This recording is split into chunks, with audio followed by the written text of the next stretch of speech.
Ok, pessoal. Então, boa noite oficial. Nós começamos a gravar. Eu só estou colocando os slides em modo de apresentação. Só um minuto até estabilizar para mim.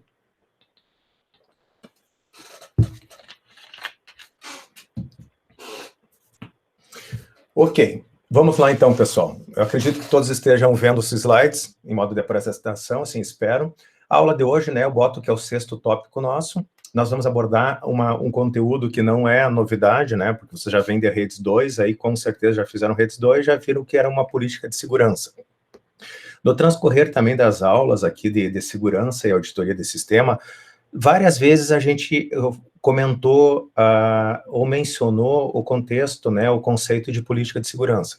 Principalmente na nossa última aula, na aula da semana passada, que a gente falava de auditoria, e a gente dizia muito que a gente tinha que ter controles, a gente tinha que auditar alguma política que a empresa implementasse na sua empresa ou na sua organização. Então, eu havia falado já para vocês que, com certeza, eu estava falando antecipadamente já do conceito de política sem ter abordado política, porque a política ele é um dos princípios da boa governança de TI. E a boa governança de TI, vocês já viram que a gente viu tudo na parte das ISOs, da família 27000, que trabalha exatamente com o tópico que a gente tem na disciplina, que é segurança e auditoria de sistemas. E a gente chama isso de boas governanças em cima da TI, boas metodologias na parte de segurança. E a política de segurança é o fecho desse conteúdo, tá? A gente brinca que tem o último conteúdo que a gente aborda na disciplina. Na verdade, a gente tem mais uma última aula que eu vou ter que dar para vocês, desculpa, não uma última aula, um último conteúdo, que é mais a parte da análise forense, tá? Mas a análise forense está muito vinculado com as políticas, com a auditoria e, obviamente, também com a Lei Geral de Proteção de Dados. Então, todos são temas que se interconectam, né? Se interrelacionam um com o outro, evidentemente.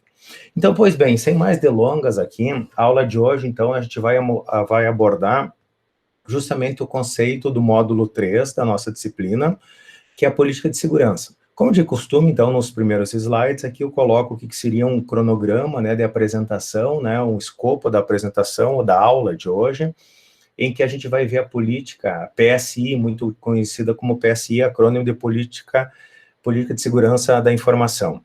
Então, a gente dividiu aí em conceitos e princípios, vamos falar sobre análise de risco, evidentemente falar o que tem que ser feito para definir quais são os riscos, né?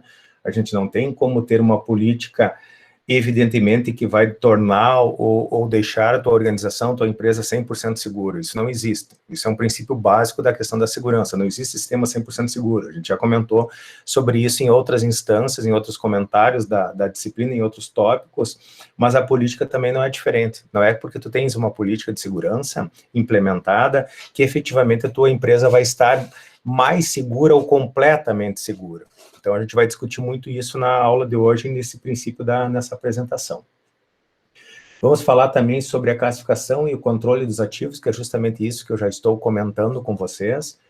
Qual é o nosso ativo mais importante? É onde eu tenho que efetivamente ter ou deter mais a minha atenção sobre o viés da definição da minha política, obviamente depois da implementação dos controles, e até uma auditoria em cima disso, que a gente já viu na aula anterior. Então, entra muito em classificar esses ativos, ver quais são os mais importantes, os mais suscetíveis a ataque, mais suscetíveis a ter uma perda para a empresa e classificá-los. Vamos falar também, evidentemente, sobre segurança do ambiente físico e lógico, né? Os aspectos humanos da segurança, né? A engenharia social, que a gente viu desde lá dos pentester, lá, que é uma das portas de entrada das organizações, o quão é importante ela estar presente na política de segurança. Plano de contingência, também, né? Plano de contingência e também o plano de recuperação de acidentes e falhas. Quais são os órgãos no Brasil que não digo que regulamentam isso, mas que dão suporte aos administradores, aos gerentes de TI sobre esse viés de planos de contingência e de ataques na questão da rede. Então, tudo isso vocês podem ver, Salles, mas a gente já comentou isso, já viu várias etapas da disciplina. Sim. Eu diria assim, ó, essa parte ela fecha um pouco desses conceitos sobre a ótica de aplicar tudo isso em um documento formal, e esse documento formal é chamado de PSI. de política de segurança da informação. Diferentemente do que a gente já abordou também, pessoal, em disciplinas anteriores, como eu sempre menciono, Redes 2, que foi semestre passado, para muitos de vocês que fizeram ela, ou outros que fizeram em outro camping, ou em outro momento, em algum momento vocês implementaram alguma parte de uma política de segurança. Quem fez especificamente comigo a disciplina, eu dizia assim, ó, a nossa política de segurança lá em Redes 2 vai se restringir a bloqueios. Bloqueios é uma parte da política de segurança, tá? Eu diria que é uma parte pequena, até, do contexto geral que uma política deve ser dado a uma política de segurança em uma organização. Então, é um pouquinho deste fecho que a gente está começando a se aproximar já para o final do ano e, consequentemente, da nossa disciplina, que a gente vai tentar dar essa visão para vocês. Como de costume também, né, a gente passa a literatura básica que a gente utiliza, que é o livro do Kim, e depois do Lira. O livro do Kim é um livro, assim que eu já falei, ele tem uma visão um pouco diferenciada e mais atual sobre a ótica. Ele não tem nenhum capítulo no seu livro de política de segurança, tá? Com efetivamente o título, como nós tínhamos a auditoria, como a gente tinha todos os outros temas e todos os outros modos que a gente passou, e eu frisava, ó, leia o capítulo tal que ele fala sobre esse tema.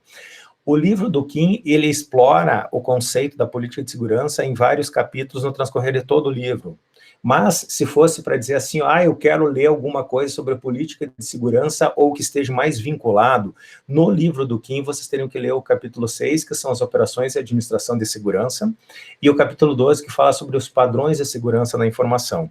Principalmente o 12, ele vai falar sobre a ISO, a família 27000 mais a 27001, que tem as boas práticas de segurança. E uma das boas práticas que a gente vai ver, eu vou disponibilizar para vocês também hoje, a 27001, ela fala no seu capítulo 5, no seu item 5, política de segurança, e aborda todas e quaisquer particularidades da criação ou dos itens que compõem uma política de segurança. Depois a gente vai ver assim que não é tão trivial ter dizer, então tem os itens, é só seguir um framework, é só seguir uma receita de bolo e eu tenho uma definição de uma política. Não, a gente vai ver que é o contrário. Essa política não tem nada pronto, nada a nível de modelo, ela tem que ser criada a partir de uma pré-definição de escopos dentro da tua organização, daquela história, o que é mais importante e o que efetivamente a gente quer proteger. E o Kim faz isso muito no livro dele. Ele usa os fundamentos da segurança e discorre sobre este assunto em todos os seus capítulos, tá? Mas, de novo, se fosse para focar, vocês teriam que trabalhar em cima do capítulo 6 e também do capítulo 12. Continuando nessa linha aí que a gente sempre coloca, o livro do Lira, né, Segurança e Auditoria em Sistemas de Informação, ele discorre sobre política de segurança, ele tem a parte 4, na verdade, do livro dele, é dividido em partes, planos e políticas de segurança.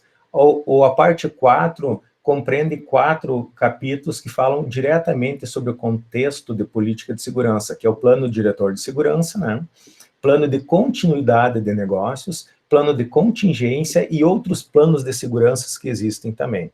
É uma visão assim mais clássica e mais, não digo antiquada, mas de vanguarda, digamos assim, tá? Principalmente sobre esse viés, assim, qual é o teu plano de contingência e o teu plano de continuidade.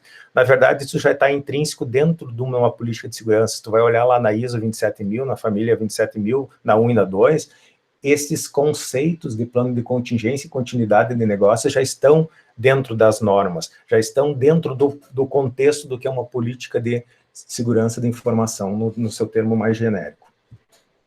Bom, depois dessa parte introdutória aí, né, pessoal, em que a gente aborda, fica já a primeira pergunta, né, mas afinal de contas, o que é uma política de segurança?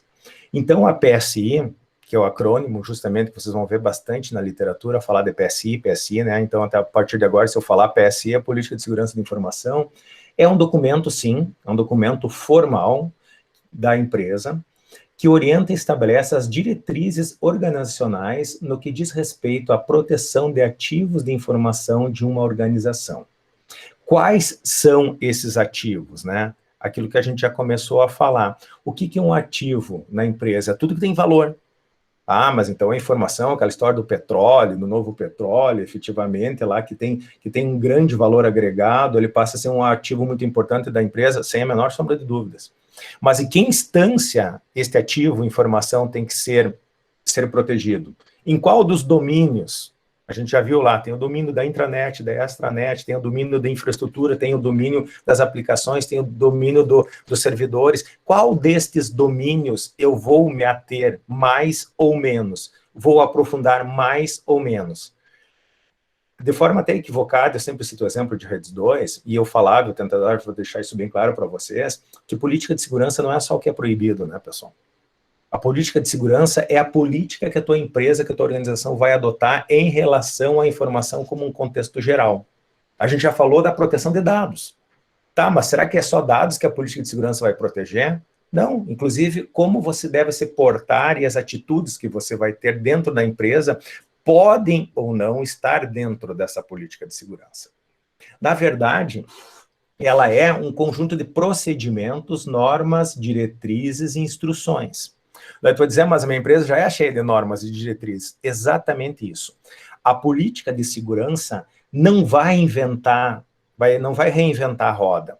Ela vai utilizar muito das normas, sejam elas normas internas da tua empresa, ou sejam normas e leis, diretrizes, já que existe fora da empresa enquanto uma política. E vai colocar ela no viés de como deve ser tratada a informação, e principalmente a segurança da informação dentro da tua organização. Então, se vocês olharem por esse viés, já fica bem mais fácil a atividade de vocês, e já vou adiantando, vocês já sabem disso desde o primeiro dia de aula, que vocês vão sim ter um projeto de definir uma política de segurança. Porque possivelmente vocês vão trabalhar com isso aí fora, se é que já não estão trabalhando, possivelmente a empresa de vocês é uma empresa de média para grande, já tem essa política de segurança, vocês vão talvez gerenciá-la, atualizá-la, fazer o controle, ou em alguns casos, de repente, de alguma empresa que não tenha, vocês vão ter que, inclusive, criar. E a gente vai ver que essa questão da política de segurança, ela é um processo contínuo, não é uma vez ela feita, ela morre aí, tipo Constituição, né? Você não mexe mais nela, muito pelo contrário. O princípio básico de uma política de segurança, depois a gente vai ver o ciclo dela, ela tem um ciclo que se retroalimenta, depois a gente vai ver isso. Então, nada mais é, então, se fosse para fazer uma definição aí de política de segurança, um conjunto de procedimentos, normas e diretrizes e instruções da empresa. Como eu já comentei, o slide está falando exatamente isso agora no seu último parágrafozinho aqui. A PSI é uma continuidade dessas regras e normas e leis já existentes, a gente não inventa nada, a gente só documenta sobre o viés de dados, sobre o viés da segurança. Com maior detalhamento, especialmente vinculado com as particularidades de sua organização. Quando eu falo de particularidades de sua organização, entra um pouquinho na definição de qual ou quais ativos são mais ou menos importantes. Quais ativos eu tenho que me ater mais, que eu tenho que ser mais exigente ou ser mais cuidadoso. Isso vai refletir na política de segurança. A gente já conversou sobre isso nas aulas anteriores em que eu falava, às vezes eu citava o exemplo da, se não me falha a memória, da questão das redes, a segurança da senha em uma rede Wi-Fi doméstica. Pô, qual é a necessidade, efetivamente, de eu ter um grande custo, ou gasto, ou preocupação com essa senha? Que informações eu estou protegendo aqui na minha casa? Ah, mas eu não quero simplesmente que usem a minha internet, tudo bem? Mas será que daí eu tenho que dimensionar de forma correta? Na empresa não vai ser diferente. Vocês têm que ver até onde vale a pena gastar tempo, esforço, porque isso perpassa em organizar, definir, escrever, executar, revisar, gerar controles e reaplicar isso. E ainda educar as pessoas para essa política. Então tem que ser muito bem pensado para ela não ser alguma coisa maçante, tá certo? Isso é um dos principais pontos da política. Qual é o objetivo? A gente já falou, né? Mas vamos documentar. Uma PSI tem como objetivo principal estabelecer um comportamento que seja conhecido por toda a organização e que sirva como base para decisões administrativas vinculadas à segurança da informação. Aconteceu um incidente, plano de contingenciamento ou de continuidade dos negócios, é só você olhar a tua política. Porque se a tua política está bem posta, bem clara, bem objetiva, você tem os controles para verificar se essa política está sendo atendida, é muito tranquilo você dar continuidade, efetivamente, aos serviços da tua empresa. E o oposto também é verdadeiro, tá certo, pessoal? Outro ponto importante, ela tem que ser de conhecimento de toda a organização. Seja na sua definição, isso a gente vai abordar mais adiante com mais detalhes, mas é fundamental quando a gente está desenvolvendo uma política de segurança no ambiente corporativo, tá? Vocês têm que ter rodeado de uma equipe em todas as instâncias, que começa lá na presidência, nos mais altos cargos efetivos da tua empresa, para dar efetivamente a autoridade àquela política. A alta direção da empresa tem que estar consciente e comprometida com aquilo, que ela não vem só da cabeça do suporte ou só da cabeça do pessoal, do gerente de TI, ela tem que ser uma política da instituição, da organização, e tem que ter esse aval da parte administrativa. E uma vez posta a política, ela tem que ser conhecida por todos.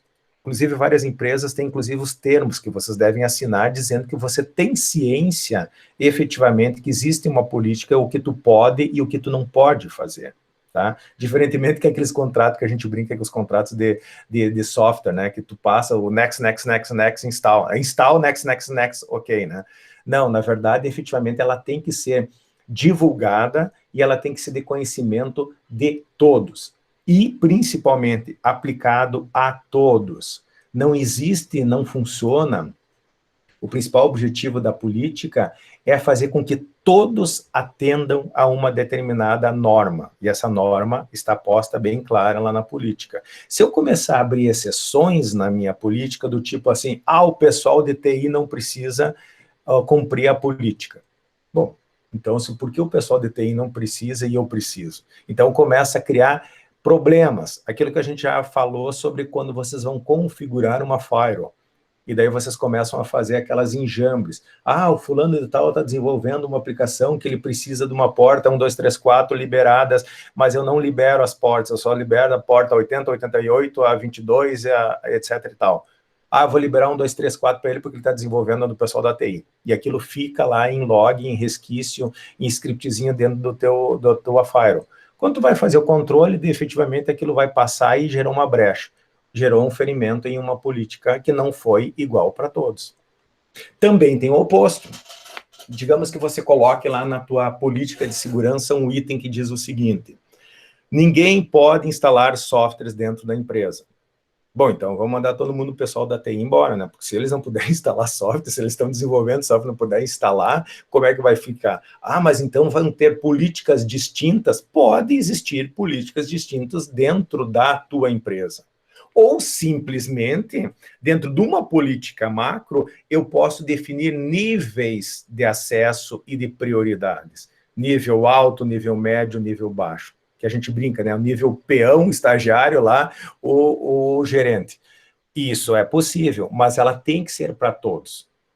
Ou se ela não for para todos, tem que estar bem claro qual política se aplica a qual setor, ou qual nível se aplica a determinados usuários. Isso tem que ser claro, porque é o primeiro ponto que pode falhar e pode ter descréditos no cumprimento da tua política. Não é objetivo da política da PSI criar algo novo do zero, a gente já falou isso. Se a empresa já possui regimentos ou regulamentos, esses devem refletir na PSI. Ou seja, se você não tem nenhuma política de segurança implementada na tua empresa, isso não é novidade, várias empresas, até de porte médio, eu diria não grande, mas porte médio, que não tem uma política clara. A política é aquele meio assim, tem as coisas meio defaults, por exemplo, não posso copiar nada e levar fora da empresa. Tá, mas onde está escrito isso? E se eu pegar alguém copiando e levando coisa para fora da empresa, o que eu vou fazer com ele? Vou mandar ele para o recursos humanos, porque o meu chefe me falou? Ele pode dizer, mas eu não sabia que não podia copiar. Então, esses são exemplos claros que tem que estar lá na tua política. É proibido, por exemplo, o uso de qualquer mídia de backup removível. Bom, mas como é que eu vou fazer isso? Eu vou botar lá na minha política e vou botar um algoritmo de controle, alguma coisa de controle, que seja um antivírus ou alguma coisa a nível de script de autenticação do Windows que bloqueia todas as portas USBs e drives da tua rede. Dá para fazer isso. Mas tem que estar claro lá, tem que ter uma política e tem que ter um controle, porque senão as coisas não vão ser cumpridas. Tá? Mas depois a gente vai abordar mais isso. Se a empresa já possui regimento ou regulamentos, esses devem refletir na PSI, a gente falou. Assim como as punições que constam na PSI não podem ferir leis. Isso também é óbvio, né, pessoal? Aquela velha máxima, assim, sempre tem uma coisa superior. A tua política de segurança da tua empresa não pode ser superior à legislação vigente, tá? Seja ela trabalhista, seja ela civil, seja ela qualquer outra instância do direito. Então, vocês têm que estar em detrimento ou em consonância ou em conformidade, que é muito usado esse termo na computação, conformidade com as leis vigentes, né? Ela não pode sobrepor, muito pelo contrário, ela tem que refletir ou dar mais ênfase. Então, isso também, conceitualmente, está bem claro. Mas quais são as áreas... Só tomei uma aguinha, desculpa. Mas quais são as áreas de normalização, normatização, ou quais são as áreas que a PSI vai afetar, ou vai atuar, não afetar? Primeiro é a área processual, né? O que é processual? Todos os processos, evidentemente, que vocês conseguem mapear dentro da empresa de vocês. Então, o que são esses processos? São processos de manipulação de... Deixa eu só desligar aqui, desculpa, pessoal, começou a bipar o meu celular. São processos, por exemplo, de manuseio de documentos, são processos que eu vou utilizar no trâmite normal de uma ação dentro da empresa, são processos que eu posso usar para acessar determinado conteúdo ou não, são processos que eu vou tratar sobre o ciclo de vida, por exemplo, da minha informação dentro da empresa, que a gente falou há pouco na Lei Geral de Proteção de Dados, né? Isso são todos os processos, efetivamente, que a política de segurança da informação pode e vai atuar. São as áreas possíveis de atuação. A segunda são as áreas tecnológicas, né? Por exemplo, continuando na manipulação de documentos, manipulação de arquivos. Quando eu digo assim, ó, que eu tenho que manipular os meus arquivos, eu tenho que armazenar os meus arquivos de forma criptografada, eu posso definir qual é a tecnologia de criptografia que eu vou utilizar, qual é o algoritmo, se é um algoritmo forte ou não, ou eu vou fazer uma criptografia a nível de hardware ou a nível de software. Isso são tecnologias. Eu posso usar qual é a tecnologia, evidentemente, que eu vou usar para armazenar meus dados. Eles vão ser armazenados local ou vão ser em cloud? Efetivamente, os meus backups vão utilizar uma tecnologia de backup automático na nuvem ou eu vou jogar isso para uma fita? E essa fita vai ser armazenada onde? Na própria instituição ou ela vai ter que ter alguma forma de levar isso, já entra em processo com tecnologia, levar essas fitas para fora da minha instalação. Eu sempre cito exemplo disso, né, que o pessoal faz um backup, faz os backups e deixa os backups de forma local dentro da tua instituição. Se efetivamente queimar a tua instituição, explodir, acontecer alguma coisa, o que acontece? Teus backups foram junto. Eu tinha que ter pensado nisso. É óbvio que tu tinha que ter pensado nisso. A tua política de segurança de backup deveria prever um backup por dia, um por semana, daí 4 por semana, um por mês, um por ano, que tu possa voltar de forma organizada, os backups incrementais, mas isso é fundamental que eles estejam em um local seguro. Não, eles estão em um local seguro, eles estão num cofre aí dentro da minha empresa. Tá, mas se queimar tudo, o cofre é anti-chamas, ele vai aguentar isso? Ele vai aguentar tantos graus isso? Ou se der um ataque terrorista e eles roubarem tudo da tua empresa, vai ter um backup num outro lugar? Se tu vai pegar, por exemplo, eu sempre cito a rede bancária para fazer isso. A rede bancária é completamente distribuída e eles têm vários centros, mesmo quando tu fala em cloud, tem vários clouds em centros separados, se um cai, o outro continua. O princípio básico da internet, que a gente viu, né? Que desde a sua ARPANET ele fez, que era uma rede justamente em que um nó cai e o restante continua funcionando. É um pouco dessa questão. Isso tem que estar previsto também na minha política? Sim, eu teria que ter. Por exemplo, a parte de backup de responsabilidade do suporte. O suporte tem que ter um processo de backup claro, em que contempla, inclusive, cópias fora. Sim, eu tenho que ver isso aí para o pessoal do backup analisar isso, desculpa, o pessoal do TI analisar e verificar. E por último, não menos importante, né, e talvez o mais complicador da história, tem a área humana. Tá? O que é a área humana? A política vai ter que fazer o quê? Vai ter que trabalhar na educação, no conhecimento, toda a parte de engenharia social que a gente viu lá nos ataques, muitos das vulnerabilidades que a gente vai ver já no próximo slide aqui que eu coloquei, Muito das vulnerabilidades das instituições, das organizações estão vinculadas a essa pessoinha aqui, né? Essa pessoinha humana, né? Que ela, por mais que você trabalhe em processos, em tecnologias, mas tu pega esta criatura no cafezinho lá da empresa, ela pode te dar informações que tu não precisa nem um grande hacker, uma grande tecnologia, um grande processo, um grande pentester ali, para efetivamente fazer um acesso. Poderia simplesmente no cafezinho passar conversa no cara, pegar o crachá dele, que é o token de entrada, na parte de acesso físico, e a partir daí está resolvido o teu problema. Ou ao contrário, toda a minha estrutura é baseada em senhas, a gente já falou isso. E daí numa conversa ali a gente começa a ver que o cara tem 3 filhos, então a senha dele deve ser o nome de um filho, a data de nascimento de um filho, o cara que não tem um certo cuidado em senhas. Engenharia social. Então eu tenho que preparar na ordem essa pessoa a não falar coisas que podem comprometer efetivamente a segurança da empresa, assim como adotar procedimentos corretos. Por exemplo, ele não botar a senha de aniversário dos filhos. Ah, mas isso é óbvio, Salles, eu sei, mas é óbvio se eu informar para ele, é óbvio se eu colocar isso enquanto uma política institucional. Então, as pessoas que vão entrar na instituição vão ler a PSI e vão ver, eu vou ter que ter a senha vai ter níveis de acesso, o meu nível é um nível intermediário, eu tenho que tomar mais cuidado com a minha senha tem que ser uma senha forte. Mas tudo isso não tem sentido se não tiver um controle, daí já é a parte do TI que tem que ter um controle e retroalimentar essa política. É um pouquinho desta organização, tudo isso que está formalizado na PSI, está formalizado enquanto política, tá?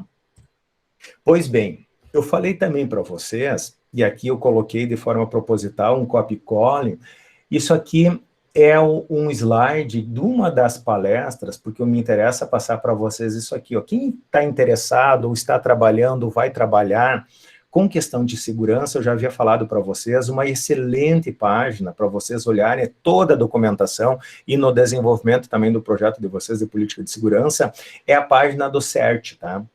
CERT é www.cert.br. Daí aqui na parte de docs e palestras, eu peguei uma de 2019, esse slide aqui, que é os riscos dos sistemas conectados à internet. Bom, riscos de sistemas conectados à internet são o risco dos sistemas, né? Porque qual sistema hoje não é conectado à internet, né? Então, só para dizer para vocês, um repositório bem legal para vocês acharem várias coisas sobre segurança é justamente a página do CERT. Então, aqui eu só coloquei esse aqui mais a nível de me lembrar de fazer com que vocês acessem essa página quando precisam documentos de segurança, mas esse slide aqui ele está fazendo um resumo dos riscos que as nossas instituições hoje têm. Mas eles são sistemas conectados à internet, mas nossas instituições, nossas organizações são conectadas. Ela tem uma porta na internet, a internet passa a ser um ponto de acesso. Então, o que acontece? As vulnerabilidades estão vinculadas ao quê? A projetos sem levar em conta a segurança. É o típico caso do desenvolver uma aplicação agora para resolver um determinado problema dentro da minha instituição. Quem já que não trabalhou com desenvolvimento fez isso? Em algum momento naquele apagar da fogueira, vocês se preocuparam em fazer uma programação segura?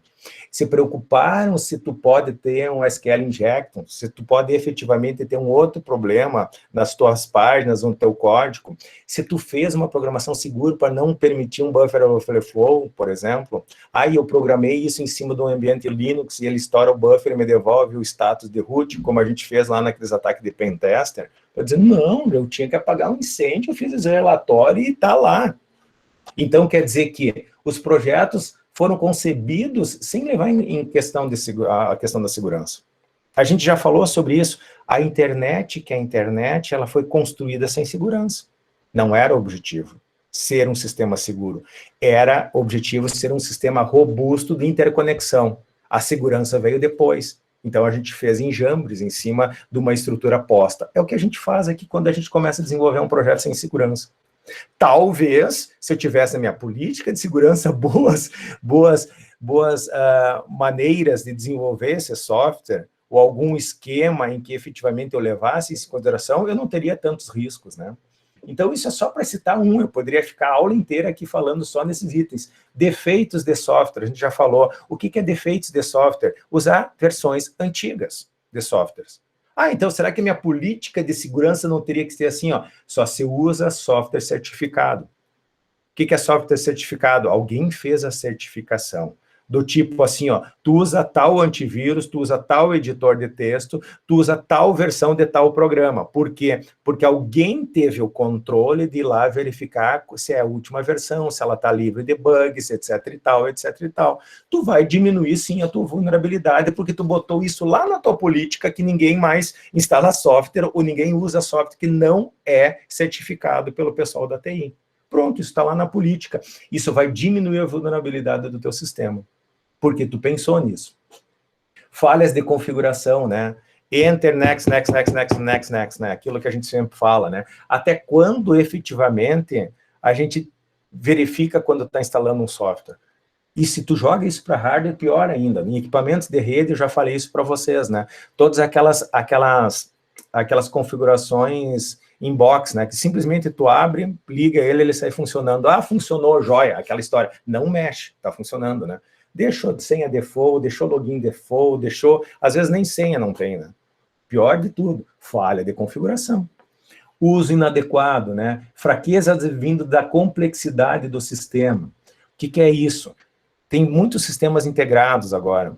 O B2B e o B2C, né, que é muito falado nisso, que outras empresas trocam informações contigo. A gente já abordou isso lá na Lei Geral de Proteção de Dados, né? Mas vamos falar sobre a complexidade dos sistemas, as portas de entradas que vocês deixam para os teus parceiros. Isso tem que estar efetivamente documentado. Então, só para citar uma caixinha aqui e deixar para vocês um bom referencial para a parte de segurança de dados, que é o CERT, eu coloquei esse slide. A gente não vai comentar isso aqui, porque isso aqui tem a ver com as vulnerabilidades que a internet está propiciando, tá? Mas eu só fiz essa ponte para mostrar uma boa política pode minimizar isso aqui. Vai acabar, vai tornar o teu sistema 100% seguro? Claro que não, não vai mesmo, mas vai minimizar. Isso é complexo, e vocês já devem ter ouvido falar, principalmente nas aulas de engenharia de software, eu acho que de Macumber, né? O modelo de segurança da informação. Por que esse modelo é tão referenciado e tão falado? Porque ele mostra justamente é tipo um modelo em 3 dimensões, em uma matriz de 3 dimensões, né? Em que as dimensões estão os princípios, se vocês recordarem, os princípios clássicos da segurança de dados, a tríade CIA, né? Confiabilidade, integridade e disponibilidade, é uma dessas visões, é uma destas faces do teu modelo de segurança. No outro modelo, está justamente tudo aquilo que a gente já falou sobre os dados. Se tu olhar, isso aqui é muito um resumo do que seria um ciclo de vida dos dados ou da informação, que seria o processamento, armazenamento e transmissão. Então, eu tenho que, pensando em segurança, em todas essas etapas, garantir confidencialidade, integridade e disponibilidade, na transmissão, no armazenamento e no processamento de forma integrada. Por isso que eles usam esse modelo multidimensional. E isso ainda vinculado com o quê? Com a tecnologia, com as políticas e procedimento e conscientização, que são justamente as medidas de segurança. Isso não é estanque, isso não está isolado, isso está correlacionado. Por exemplo, a tecnologia que eu uso pode ser uma tecnologia ultrapassada que afeta no armazenamento dos meus dados, que eles perdem as confiabilidades. Meu Deus, é assim? Cada cubinho deles está correlacionado em 3 dimensões distintas, dada a complexidade. Por isso que eles chamam desse modelo. Esse modelo é muito famoso, porque se tu começar a olhar para ele, tu vai ver as múltiplas dimensões que a tua preocupação em segurança deve ter. E se eu tenho uma preocupação com segurança, eu tenho que externar ou botar ela dentro da minha política para ela ser adotada, minimizada e eu implementar dentro da minha instituição. Então, olha só todos os passos que vocês devem correlacionar e, novamente, a gente cai na questão da política. Por que a gente cai nisso, né? Existe muito termo resiliência, né? O que seria essa resiliência? É ser forte, a partir de um acidente, a partir de uma doença, a partir de um desastre, tu ser resiliente, você passar por isso e ficar vivo.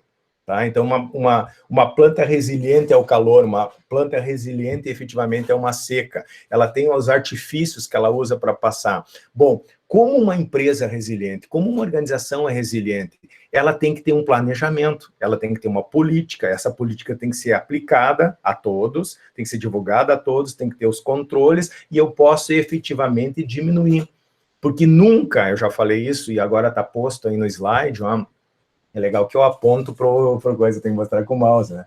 Está posto aqui que um sistema 100% seguro é muito difícil de atingir. Eu diria mais, não é muito difícil, é utópico, tá? A gente brincou, eu acho que foi a primeira aula que eu tive para vocês, eu mostrei aquela tirinha, né, um animado que o cara chega e diz para o gerente dele, para o chefe, para o presidente da empresa, que você diz, o nosso sistema está 100% seguro, mas o que tu fez? Eu desconectei ele. Realmente, se tu desconectou, desligou ele, ou desconectar da internet, ele está 100% seguro. Daí ainda há controvérsias. Tá, mas se alguém tem acesso a físico, eles podem levar esses dados, né? Daí ele brinca, não, eu desliguei, parou de funcionar. Não, então ele está 100% seguro. Mas no momento em que você coloca ele em funcionamento, ele está suscetível, mais ou menos. Cabe, então, a nós tentarmos diminuir isso, tá? Tornar ele menos inseguro. E como a gente faz isso? E quais são os desafios para fazer isso? Então, alguns desafios que eu já mencionei para vocês. Primeira coisa, tu não vai deixar tua empresa 100% em todas as instâncias, em todos os domínios, em todas as partes, em todas as áreas seguras. Eu tenho que definir o que é crítico para mim. E uma boa política define, após ser crítica, etapas, inclusive que você pode fazer isso em partes. Eu posso fazer uma parte da política de segurança, ela dá total ênfase à parte social, à parte humana. Eu vou fazer a educação, eu vou dar boas práticas, eu vou mostrar para eles como se forma uma senha, e etc e tal. Eu posso fazer isso em um determinado momento. Não, agora o nosso problema está especificamente na troca de arquivos. Então, eu vou trabalhar qual a melhor tecnologia para mim trocar os arquivos, qual é a melhor criptografia. A criptografia tem que ser forte, não tem que ser forte, ela vai ser feita como? Onde eu vou armazenar isso? Local, vai ter backup. Eu tenho que identificar esses pontos críticos e depois definir a minha política que eu possa implementar ou fazer controles de forma segmentada. Então, tu pode dividir a tua empresa em várias áreas, em vários itens, em vários problemas críticos e atacar um por um. Não necessariamente que depois que a tua política está pronta, a tua empresa está segura, porque tu tem que implementar esta política. Tu tem que definir, escrever e implementar. E depois não acaba, ainda tem mais outros passos, que é rever, botar os controles e rever e aperfeiçoar e começa tudo de novo. Esse é um processo cíclico e contínuo, tá? Treinar os profissionais. Então, também é uma forma de você minimizar ou tentar atingir esse nível utópico aqui. Treinamento e conscientização dos usuários. Implantar medidas de segurança. Foi um pouquinho do que a gente falou. Formular estratégias. Eu vou atacar todas as áreas, ou vou atacar uma área, ou vou atacar todas de forma parcial ou escalonada. Então, isso são estratégias que vocês podem e devem formular quando dá definição da política da PSI, principalmente na sua implementação. Outro slide que eu coloquei aqui, que volta ao CERT aqui, pessoal, é para dizer o seguinte, ó, em algum momento, quando eu falo vocês, vai ser a organização de vocês, onde vocês estão trabalhando, né? Em algum momento vocês vão ser atacados. Vocês vão ter um problema de incidente de segurança. Daí, o que eu vou fazer? Ou melhor, o que eu deveria fazer? Primeiro de tudo, eu vou olhar assim, por que eu tive esse incidente? Não estava na minha política. Agora entrou aqui um vírus e roubou todos os meus dados, aquela famosa, o clássico, né? Tá, mas por quê? Será que eu não tinha na minha política de segurança que todo mundo tinha que efetivamente usar o mesmo antivírus, esse antivírus deveria estar certificado e, consequentemente, atualizado? Não podia entrar um vírus? Mas o cara trouxe, eu não estava atualizado, e o cara clicou num site, teve um ficha e botou num site. Então faltou conscientização do usuário para ele saber que ele não pode ficar clicando em qualquer site. Então, eu não botei isso lá na minha política. Ou pior, Eu deixei que ele acessasse sites ditos perigosos que eu não botei no meu proxy, no meu filtro, em que não estava proibido o acesso a esses sites. Mas tu vai dizer, mas é óbvio que tu não pode acessar sites com conteúdos duvidosos. Se tu tivesse na política, se tivesse controle, se tivesse feito efetivamente um treinamento, uma conscientização dos teus usuários, talvez a probabilidade seria pequena de acontecer isso, nesse tipo de incidente. Mas ele vai acontecer. Então, daí tu tem que fazer todo aquele ciclo de novo. E mais, você tem que reportar esse incidente, porque ele pode estar muito vinculado a outras instituições, verificar o que aconteceu contigo e não cair nesse mesmo problema. Para isso, tem a parte do CERT, em que tu faz notificações, que é o Grupo de Tratamento de Incidentes, eles chamam CSIRTS, tá? Que é o acrônimo de Grupos de Tratamento de Incidentes. Então, é um centro de security, não sei o que, é um acrônimo em inglês que eu, sinceramente, agora não me veio na cabeça. Mas é um centro, e no Brasil a gente está relativamente bem aqui no Rio Grande do Sul, porque vocês podem ver aqui, tem 1, 2, 3, 4, 5, 6, 7, 8, 9, 10 em todo o Brasil. Tem um só no Nordeste, na região Nordeste todas, tem 2 na Sudeste aqui e 1 no Sul, que casualmente é em Porto Alegre. Quando eu falo que é um centro, ele pode ter várias pessoas ou várias organizações vinculadas. Por exemplo, em Brasília tem um ponto, mas tem 2, 4, 6, 8, 10 instituições ou centro ou grupos vinculados. Aqui no CERT de Porto Alegre tem mais 3 vinculados no Rio Grande do Sul. Então, a nossa referência aqui é o CERT, cert-rs.br. Vocês podem procurar isso, ele vai estar lá. Então, o que é? Eu tenho que notificar.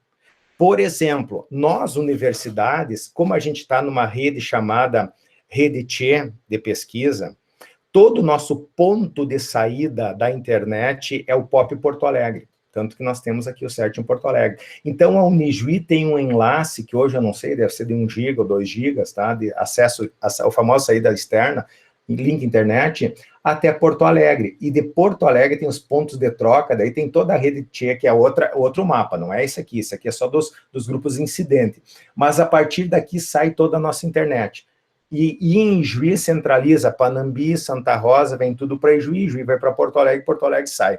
Nós, como nós fizemos parte de uma instituição de ensino na rede Tchê, nós pagamos o link da internet só até Porto Alegre. Depois alguém paga para nós. Que é o princípio da internet. É como vocês, por exemplo, eu tenho a Clique Rápido aqui em casa, eu pago até a Clique Rápida, ela tem os enlaces delas, eu pago por isso. A Unijuí paga até aqui, mas ela tem algumas regalias no seguinte sentido de ter uma vazão grande, um ponto de troca de tráfego, que a gente chama. Mas, para isso, a gente tem que ter algumas normas, a instituição tem que seguir algumas normas. Uma delas é reportar todo e qualquer incidente. Ah, mas como eu reporto? Não tem problema, tem um procedimento do NIST, o SP800, que está ele aqui, eu coloquei aqui para vocês, se um dia vocês tiverem esse problema, como eu devo reportar um incidente, ISO 27007, depois a gente vai ver isso, tem lá as normas, ou a parte do NIST. Para quem não lembra ainda, o NIST é o Instituto de Padrões Americano, é um Inmetro americano, tá? É uma referência mundial, e aqui ele diz um guide, né, um guia de como você trabalhar com os acidentes, os incidentes de segurança. Então, ele tem todas as etapas, são 100 e poucas páginas, tá? Tá disponível, isso é gratuito na internet, tem DOI, bonitinho de livro, vocês podem baixar, ele diz exatamente como você deve se portar. Outro documento de referência é a 27007, que eu já falei, que vai falar todo sobre reportar incidentes de segurança. Então, para algumas instituições, isso inclusive é obrigatório, mas isso deveria ser um padrão para toda instituição. Porque no momento em que tu começa a divulgar os ataques, os incidentes, já vem os patches de correções para isso. E daí, partindo do pressuposto que tu sempre mantém o teu sistema atualizado, tu já está se precavendo. Aquilo que a gente já falou lá nos pentests, você recorda o boi de piranha, em que você deixa uma máquina configurada de forma proposital, com todas as versões antigas e cheia de bugs, só para saber quem vai te atacar. Aqui é o oposto. Se você reportar isso, o CERT periodicamente te dá informativos de quais são as vulnerabilidades. essa semana está em voga esses tipos de ataque, o top 10 da semana. Cara, esse administrador vai lá, faz parte de um grupo desses, que é um fórum de discussão, que vem um monte de e-mails. Se ele começa a analisar, ele já sabe o que aconteceu na instituição vizinha, alguém vai me atacar. Eles não atacam assim de forma aleatória, ou pior, de forma bruta em todos, né? Fazem um Nmap, aquilo que a gente viu lá de novo nos pentesters. Vão ficar procurando as vulnerabilidades. Então, é uma corrida de gato e rato. Então, a importância de você tratar o incidente e informar esse incidente para uma instituição. Então, o CERT é esta instituição, a nível do Brasil. Tá? Isso também é mais um nível assim, de informação para vocês, que são os futuros administradores aí, ou vão se preocupar com a segurança dos sistemas. Continuando. Mas, afinal de contas, Salles, estou indo para lá e para cá e falando em pentest, falando disso e falando daquilo e voltando a vários assuntos, mas e a nossa PSI, né? Se eu tivesse que criar uma PSI, eu tenho um esboço, um arcabouço, um framework, uma receita de bolo, possivelmente, se vocês começarem a ler sobre a política de segurança, e vocês vão fazer, né, a partir da aula de hoje, nas próximas 2 aulas, que eu já vou explicar o que a gente vai fazer depois, vocês vão ver assim, ó, não existe um formato, um modelo, mas pode ter, em vários papers, vocês vão ler assim, ó, os 5 passos para definir uma boa PSI, os 7 passos para definir uma boa PSI. Faça sua política de segurança em 10 etapas, né? Então, vai ter bastante variações.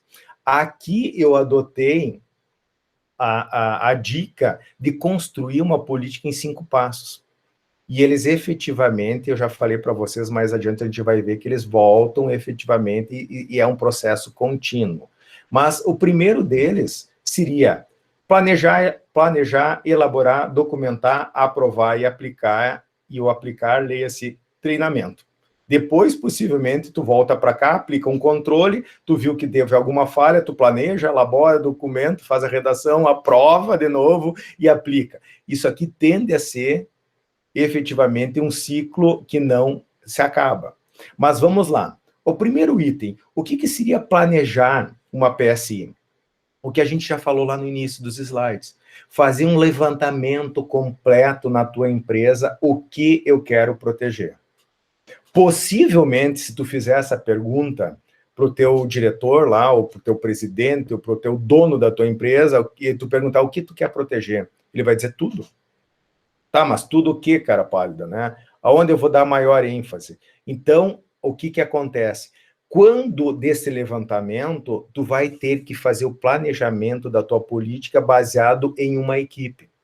E essa equipe, com certeza, vai ser não gerenciada, mas vai ser iniciada pelo pessoal de TI, vai ter o pessoal de recursos humanos, e a gente já vai entender, vai ter o pessoal do jurídico e vai ter um pessoal da alta diretoria.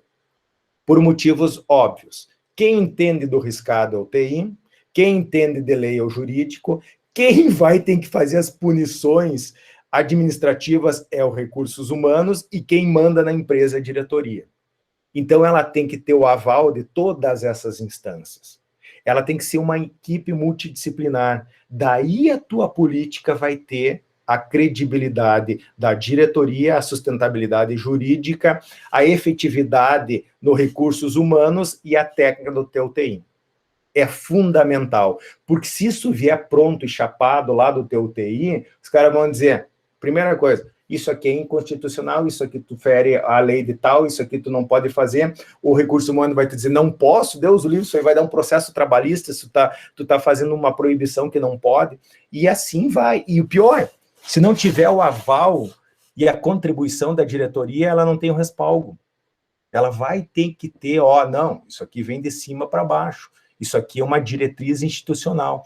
Então, no planejamento, ele já começa na definição de quem vai participar dessa discussão. Logo em seguida, vocês vão ter que fazer o levantamento completo do que proteger, aquilo que eu já havia falado. Talvez vocês possam fazer uma PSI completa e implementar de forma segmentada. O que eu quero dizer?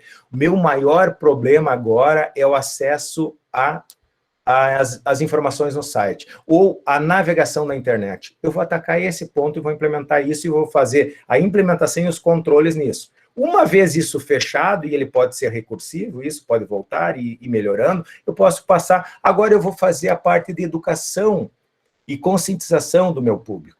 Agora eu vou fazer a parte de backups, de política de condicionamento, de continuidade do meu serviço em caso de catástrofe. Eu posso botar tudo isso e ir implementando depois de forma gradual. Aliás, esse é o correto, que tu não vai conseguir assim, ó, eu escrevi a proposta agora da minha política, eu aprovei ela e aí segunda-feira está assim, funcionando. Não, dificilmente. Difícil vai acontecer isso. E é justamente esses pontos que eu coloquei. É um trabalho conjunto com a diretoria e tem que ter o comprometimento da diretoria. A gente viu que não é só a diretoria, é o recursos humanos, é o departamento, ou alguém, se tu não tem um departamento jurídico, alguém que entenda de lei, e isso ficou bem em voga quando a gente viu a questão da nova Lei Geral de Proteção de Dados. Eu estou sendo repetitivo nisso, pessoal, porque isso também vai influenciar aqui. Isso estão tudo correlacionados e interligados. Logo depois que tu fez esse planejamento, já elaborou efetivamente a equipe que vai fazer esse levantamento, tu pode ir para a segunda etapa, que sim, é elaborar. A elaboração, o que é? Criar normas e procedimento de usos, por exemplo, de aplicações. Eu já tenho alguma norma, quer ver que uma empresa com certeza tem, talvez a maioria das empresas já faz um controle de acesso. Por quê? Tu só entra na tua empresa se tu tem crachá. O teu crachá é usado para bater ponto. Então, ele pode ser usado para entrar em determinadas áreas da empresa e, consequentemente, ter acesso a sistemas ou não. Pode, claro que pode, o crachá é um token. Não, ele tem que ser, em vez de crachá, com uma senha, ou crachá e senha. Tudo bem, isso são normas que já existem, já são procedimentos default dentro da tua empresa. Agora, essas normas têm que entrar dentro da tua política de segurança. Não é permitido o ingresso de pessoas não credenciadas dentro da empresa, sejam elas funcionários, sejam elas visitantes. Quem já não visitou uma empresa assim que tu tem que ir lá na frente pagar, fechar um cadastro, é um saco, né? Fazer um cadastro da identidade, daí eles te dão uma EPI, botam os óculos, bota isso, porque tu tem que entrar numa indústria. Ou até num outro lugar que tem um nível de higiene maior, daí tu tem que botar aquelas agora tá, isso em qualquer lugar, né, por causa da Covid, mas tem que botar luvas, tem que botar os negócios nos sapatos, ou tem que trocar os sapatos, tem que fazer toda essa parte. Isso são normas que já existem, elas têm que ser refletidas na PSI. Então, tu não está reinventando, tu não está inventando nada de novo, tu está simplesmente organizando o viés da tua parte de TI, tá, pessoal? Uso de dispositivos móveis. Por exemplo, na elaboração eu poderia botar um dos itens aí, o uso de dispositivos móveis. Pode ser usado dispositivos móveis? E eu já entrei em empresas que efetivamente tu não entra com dispositivos móveis. Por quê? Porque tem uma coisa chamada a câmera. Tirar foto, filmar, nem pensar. Ah, mas eu sei que é proibido. É só não tirar. Não. A norma deles é deixar na porta de entrada já o celular, porque tu pode estar gravando áudio. Então, é uma norma, tudo bem, isso tem que estar refletido. Política de e-mails. Quando e como e por que eu vou usar o e-mail corporativo? Eu posso usar o e-mail corporativo para fins particulares? Mandar um e-mail lá para o meu filho com e-mail institucional? Pode ou não pode? Se pode, não precisa estar constando na política. Se não pode, na política tem que estar claro. O uso exclusivo do e-mail institucional é para fins de negócios, não vai ser utilizado. Eu não posso anexar nada nos meus e-mails organizacionais. Se você quer disponibilizar alguma coisa, tem que ser num determinado diretório em que você vai disponibilizar para alguém vir pegar ele, não mandar por e-mail. Só estou citando um caso, não estou dizendo que todos têm que fazer isso, mas tudo isso tem que ser pensado no planejamento e tem que ser efetivado na elaboração. Entre outros, isso passa pelo levantamento anterior que a gente falou, que é a parte de planejamento. Uso de certas aplicações, aquilo que eu já falei. Nesse momento eu posso pensar assim, ó, todo mundo tem que ter um antivírus instalado. Qual antivírus e qual a versão? O antivírus certificado pela instituição, ele vai estar sempre atualizado, ele vai ter um repositório interno. Não é cada um usa o que quer. Eu diria mais, eu já diria que toda máquina já vem instalado com um determinado conjunto de softwares. Geralmente as empresas grandes não deixam nem tu trocar aqueles softwares, não deixam tu instalar outro. Não deixam efetivamente tu botar um pendrive e gravar alguma coisa. Dá para fazer isso? Tudo é possível de fazer, mas ele tem que estar dentro da política, porque se está dentro da política, depois alguém vai fazer um controle e alguém vai implementar isso. Se alguém achar alguma falha nisso, ele vai voltar e vai mexer na política e vai efetivamente fazer isso. Porque quando chegar alguém para fazer uma auditoria, por exemplo, ele vai pegar a política, vai ver os controles e vai ver o problema. Quando alguém chegar na análise forense lá, ele tendo tudo isso aí, ele vai direto nos logs que eles necessitam. Viu como tua empresa já está organizada, como a instituição fica mais fácil de trabalhar, fica mais fácil de identificar? Então, é um pouquinho desta organização, sim. É teórico isso, pessoal, é bastante maçante, mas isso é o dia a dia das organizações, podem ter certeza. Continuando. Depois que tu fez a elaboração, tu tem que redigir. Ele tem que ser um documento. Esse documento, eu deixei um exemplo ali, um exemplo, não é que vocês tenham que seguir aquele exemplo, é um exemplo só para mostrar o que é uma política de segurança, tá? Vocês têm que elaborar esse documento de forma clara e precisa. O que é isso, clara? Que seja capaz de ser abrangente sem ser genérico, tá? O que eu quero dizer? Eu quero dizer o seguinte, não adianta ser enrolada a tua política. Não adianta chegar lá nos mínimos detalhes, mas também tu não pode ser extremamente genérico. Ah, tu não pode mandar nenhum lixo. Tá, mas nenhum lixo. O que é lixo? É um e-mail, é um arquivo danoso, é o quê? Então, tu tem que ser claro e preciso. E tu tem que ser genérico sobre a ótica assim, ó, vocês devem sempre usar o antivírus da empresa certificado. Eu não preciso dizer que tu tem que atualizar o antivírus. Tu tem que usar o antivírus certificado pela empresa. Se ele está certificado, ele está atualizado. Eu não tenho que me preocupar, o usuário final lá na hora, ele tem que, eu tenho que atualizar. Não, tu não tem que atualizar, tu tem que usar o que efetivamente a gente disponibilizar para ti, porque aquilo ali vai estar atualizado. Então, fazer este tipo de genérico, esse tipo de abrangência, quando tu troca um antivírus, tu troca de toda a empresa. Quando tu troca um editor de texto, todos vão refletir efetivamente isso. Ou não, tá certo? Preferencialmente, não muito extenso. Aquelas políticas que têm 100 páginas, ninguém vai ler. E se recordem que eu falava para vocês, necessariamente a política tem que ser única para todos e bem divulgada. Tá? Então, não pode ser extensa, ela não deve ser extensa, ela tem que ser sucinta e, ao mesmo tempo, abrangente e genérica. Tá? Não é uma coisa tão trivial, mas é o que a gente almeja fazer. Depois de você planejar, elaborar, redigir, tu tem que aprovar. E daí tu tem que ter aprovação daquele comitê que eu havia falado. Tem que ter os recursos humanos, tem que ter o jurídico. Óbvio, o TI nem escrevi aqui na transparência, mas é óbvio que o TI tem que estar envolvido. Ele parte do TI, mas a política não é do TI. A política é da organização. E tem que ter o aval do recursos humanos e do jurídico para ter esse respaldo jurídico e administrativo, e tem que ter envolvido os gerentes e a alta direção. Isso é fundamental, é fundamental. Não é do pessoal da TI que quer isso, não é o pessoal da TI que não quer que tu anexa a e-mail com mais de 5 mega, não é o pessoal da TI que não quer que tu não desabilite o teu antivírus porque a tua máquina está ficando muito lento. Quem veio, quem definiu isso foi a organização, e quem mandou fazer isso foi a alta direção. E isso está certo porque o jurídico passou e disse que não tem problema nenhum tu ser obrigado a utilizar o antivírus dentro da instituição, de não poder usar o teu celular dentro da instituição porque é dentro de uma norma da instituição. Então, tudo isso tu tem que estar com esse respaldo. E, finalmente, não menos importante, a aplicação passa pelo treinamento. Na aplicação, eu já falei para vocês, vocês podem aplicar ela de forma modular. Se você conseguir conceber, elaborar ela em módulos, e a gente vai ver quais são esses módulos, sejam eles áreas, ou aplicações, ou determinados procedimentos, você pode implementar ela de forma segmentada. Tu pode treinar ela de forma segmentada, até que aquilo vire uma cultura dentro da empresa. Então, preparar um treinamento e apresentação didática é fundamental. Não larga aquele textão lá de 40 páginas, tá? Que não seja 40, que seja 3, 4, 10 páginas, as pessoas não leem. E se elas lerem, elas não vão entender, tá? Porque não está no vocabulário dela. Isso a gente vai falar mais adiante. Uma política, vocês vão ver, a maioria das políticas tem, inclusive, vocabulários. O que é esse vocabulário lá? Switch.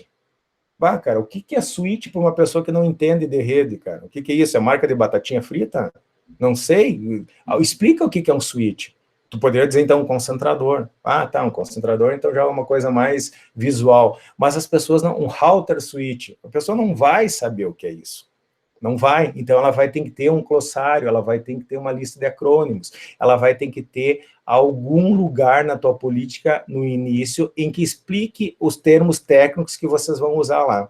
Porque é corriqueiro para o pessoal da TI. Já para o pessoal aqui no segundo nível, quando tu começar a falar o recurso humano e jurídico, já vai ter problema. Eles já não vão saber isso. Então, eles têm que estar cientes. Imagina o usuário, pobre coitado, que entrou estagiário essa semana. Né? Então, a gente tem que pensar em todas essas instâncias. Outra questão são os meios eficientes de publicação e divulgação. Aonde eu tenho acesso à política? Está na página principal? Está no lugar, efetivamente, que todo usuário consiga ler? Por exemplo, se a gente pega, vamos pegar o Classroom, por exemplo, de exemplo de vocês aí, para não falar da instituição de vocês, ou da minha. No Classroom não tem uma coisa chamada mural lá. Eu poderia disponibilizar um link lá no mural, dizendo, ó, aqui está o link da página da política de segurança. A gente não usa lá no Classroom a câmerazinha que diz, ó, essa aqui é a sala de dúvidas, clicam aqui, vocês podem botar lá no mural, na página inicial, sei lá, de login da tua instituição, em que está lá a política de segurança. Em que o cara olha assim, ah, tá aqui a política, eu clico, ela abre e eu consigo ver. Se tu conseguir fazer uma apresentação na parte de treinamento, didática, com videozinhos, que está muito em voga hoje, ótimo, melhor ainda. Práticas de boa construção de senhas. Daí tem um bonequinho animado lá te explicando. Pá, é bem mais legal do que tu ler meia página dizendo não pode começar com números, não pode começar com caracteres especial, não pode ser data de nascimento. Então, de repente, um videozinho fazendo isso não resolve o problema? Resolve. Então, pensam de forma criativa. Definir forma de garantir o conhecimento da PSI a todos, mediante assinatura. Bom, não adianta também o seguinte, você fazer a melhor divulgação, a melhor estratégia de aplicações de vídeo, coisa e tal, e a pessoa não ter o comprometimento. Às vezes, esse comprometimento só se dá através da punição, e a punição tem que ser regulamentada mediante assinatura. Então, é o famoso termo, os termos, os ATPs da vida lá, os termos de ciente.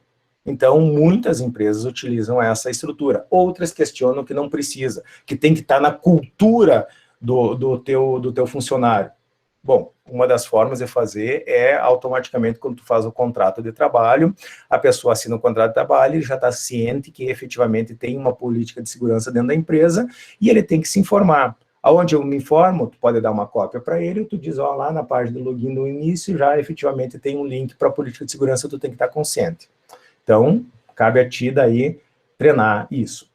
Bom, esses são os 5 passos, pessoal, que diria assim, ó, que eu, pela literatura que eu olhei, como eu falei, tem uns que tem 7, tem uns que tem 10, tem uns que tem uns frameworkzinhos para fazer a política de segurança, tem vários autores que dizem que não existe modelo, que isso tem que ser adaptável e criado para cada organização. Eu, particularmente, prefiro mais essa última, porque vocês, dentro da organização, têm que definir com essa equipe que vai constituir o teu PSI, qual é a melhor alternativa, qual é a melhor metodologia. No que eu posso usar, são alguns critérios de base. Então, nesse sentido, eu coloquei esses 5 passos. Tem que ser esses 5 passos? Claro que não. É um indicativo. A seguir, eu organizei o seguinte. Depois que vocês olharem aqueles 5 passos ali, é mais ou menos a ordem cronológica que vocês teriam que seguir. Mas tudo bem, Salzi. Mas quais são os tópicos que eu tenho que abordar? Bom, vamos lá. Um dos tópicos, e não necessariamente nesta ordem, eu estou botando os tópicos, eu já fiz de propósito no slide, que eles vão pipocar em partes, em lugares diferentes da lâmina ou do slide aqui, para vocês verem que ele não tem uma ordem pré-definida. Algum momento, a tua política de segurança, ela tem que ter responsabilidades gerais dos diretores, dos gerentes da equipe de TI, tá? Por exemplo, de quem é a responsabilidade dessa política de segurança? da alta cúpula, da gerência. Eles que definiram qual foi, junto com aquela comissão, quais são. Os diretores têm que ajudar nessa responsabilização, e quem tem que efetivar isso, por exemplo, tem que ter uma política de backup, mas essa política de backup só é feita lá no Drive Z, compartilhado com cada usuário. Toda e qualquer informação que não está no Drive Z do usuário não é objeto de backup. Ah, eu perdi o projeto. Tu botou no Drive Z? Não, eu deixei ele no desktop lá na mesa, no ambiente do desktop. Eu chamo de mesa, que é no Mac, né? O Windows é desktop. Eu deixei no desktop lá e deu um problema na minha máquina e se foi o projeto. Então, foi tua culpa, porque na política de segurança diz que os backups é da responsabilidade do TI só no Drive Z. Pronto, está resolvido. Tu tem uma metodologia de trabalho, gente. Então, inclusive, é melhor depois que isso está implementado. Ninguém tem que se preocupar com backup, porque o pessoal da TI vai pegar o Drive Z lá, todo dia, uma vez por semana, uma vez por mês, depois uma vez por ano, e vai ter um backup. Então, se eu quiser que as coisas sejam backupadas, é lá no Drive Z. Bom, o que eu posso botar no Drive Z pode ser objeto de outro tópico. Eu não posso colocar coisas pessoais lá no Drive Z, é só coisas administrativas. Está dentro da política de segurança também. Então, define as responsabilidades. Segurança física. Qual é aquilo que eu falei? Possivelmente as empresas já têm alguma norma, né, de acesso físico a instituições, a empresa propriamente dito. Seja elas por crachá, seja ela por biometria. Então, vocês podem pensar na segurança física através dessa questão. Bom, aqui a gente já comentou. Há uma tendência de trocar senhas por biometria até o advento da Lei Geral de Proteção de Dados, porque agora a biometria é um dado sensível que tem que ser passível de melhor armazenamento. Então, também agora a gente vai ter que rever essa questão. Algumas empresas estão abandonando a biometria por causa disso, tá certo? Porque é um dado sensível. Seja ele a digital ou seja a íris, né? O reconhecimento facial é a mesma questão. Então, isso já tem uma outra questão a ser levado nesse sentido. Mas um dos tópicos que a tua política de segurança deve levar é a segurança física. Como você tem acesso à tua instituição, à tua organização. Seja na empresa como um todo, seja na parte de TI, seja na parte de servidores. Eu botei aqui temperaturas de servidores, tá? Por que isso? Isso tem a ver com a segurança física. Se esses servidores têm que operar numa determinada temperatura, eles têm que estar isolados, eles têm que estar isolados com ar-condicionado, eles têm que estar com no-break. Então, eu não tenho que ficar entrando e saindo, deixando porta aberta. Por que tu tem que entrar na sala de servidores? Tu não tem que entrar na sala de servidores. Então, tu tem que ter uma política de segurança física ali, inclusive com câmeras de vigilância. Câmeras de vigilância, eu posso filmar tudo? Ah, o pessoal do jurídico lá vai me dizer isso. Quando eu botar todos, não dá para vocês assim, ó, sessão de FTP. Sei se vocês não fazem muito FTP, mas fazem um FTP no braço, num servidor. Se tu der bola para o FTP, quando dá FTP, 2 pontos lá, dá um endereço IP, quando tu vai dar o login lá, seja ele anônimo ou não, ele dá a política de FTP, ele vai dizer, todas essas conexões estão sendo logadas, só é permitida X conexões simultâneas. E daí, por exemplo, 10, agora tu é o 7º, só tem mais 6 disponível. Não sei se já observaram, se já fizeram isso. Se tu fizer um FTP no braço, vai estar isso. Isso é o quê? Isso é uma norma de segurança e está documentado. Mesma linha para as câmeras de vigilância, mesma linha para os crachás e identificação. Então, a segurança física também pode ser objeto e deve ser um dos tópicos da tua política de segurança. Políticas de downloads. Ah, isso aí é clássico, né? Essa aí eu acho que todos têm. Tem restrição de downloads?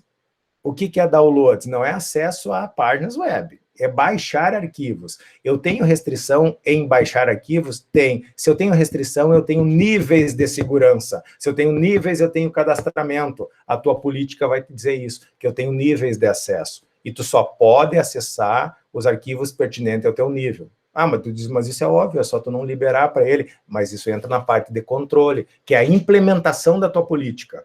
Responsabilidade, pessoal do TI. Porque a cúpula decidiu que vai ter restrição de acessos, classes de acessos, e os pobres coitados, depois do TI, vão ter que fazer os controles disso. O que é isso? Ah, ele não pode acessar, o usuário da classe B não pode acessar arquivos da classe A. Bom, tem permissões lá, chmod, que vocês conseguem fazer isso através de grupos dentro de um sistema de arquivos do Unix, por exemplo. Do Windows também, mesma coisa. Ah, isso é o quê? Isso é implementação. Não tem problema. Isso é uma posteriori. Tem limites? Tem. Por exemplo, tem uma pasta lá que tu pode botar tuas porcarias pessoais, mas tu só pode ter acesso a 100 MB de arquivos pessoais. Já no teu arquivo Z lá, no corporativo, tu tem 5 GB. Mas tu não pode ter arquivos maior que 1 GB. Isso tudo tem que estar na tua política de download, dentro da tua política de PSI, de segurança da informação. Outra questão seria detalhamento de riscos, tá? Isso é fundamental também. O que é detalhamento de riscos? Ele vai ser bastante utilizado, e tem que estar claro na tua política, quando do treinamento. Tu tem que falar sobre o conceito de engenharia social, para te não ficar falando muito, por exemplo, diálogos no ambiente de trabalho. Não é que eu vou proibir o pessoal de falar, mas tu vai instruí-los que tu não pode ficar no ambiente de trabalho falando efetivamente de arquivos que têm restrições de acesso, porque num diálogo lá no cafezinho, tu pode estar falando com o usuário nível C e tu é um nível A, e está dando informações para ele. Ah, tem que perceber isso? Sim, isso é engenharia social, isso faz parte do treinamento.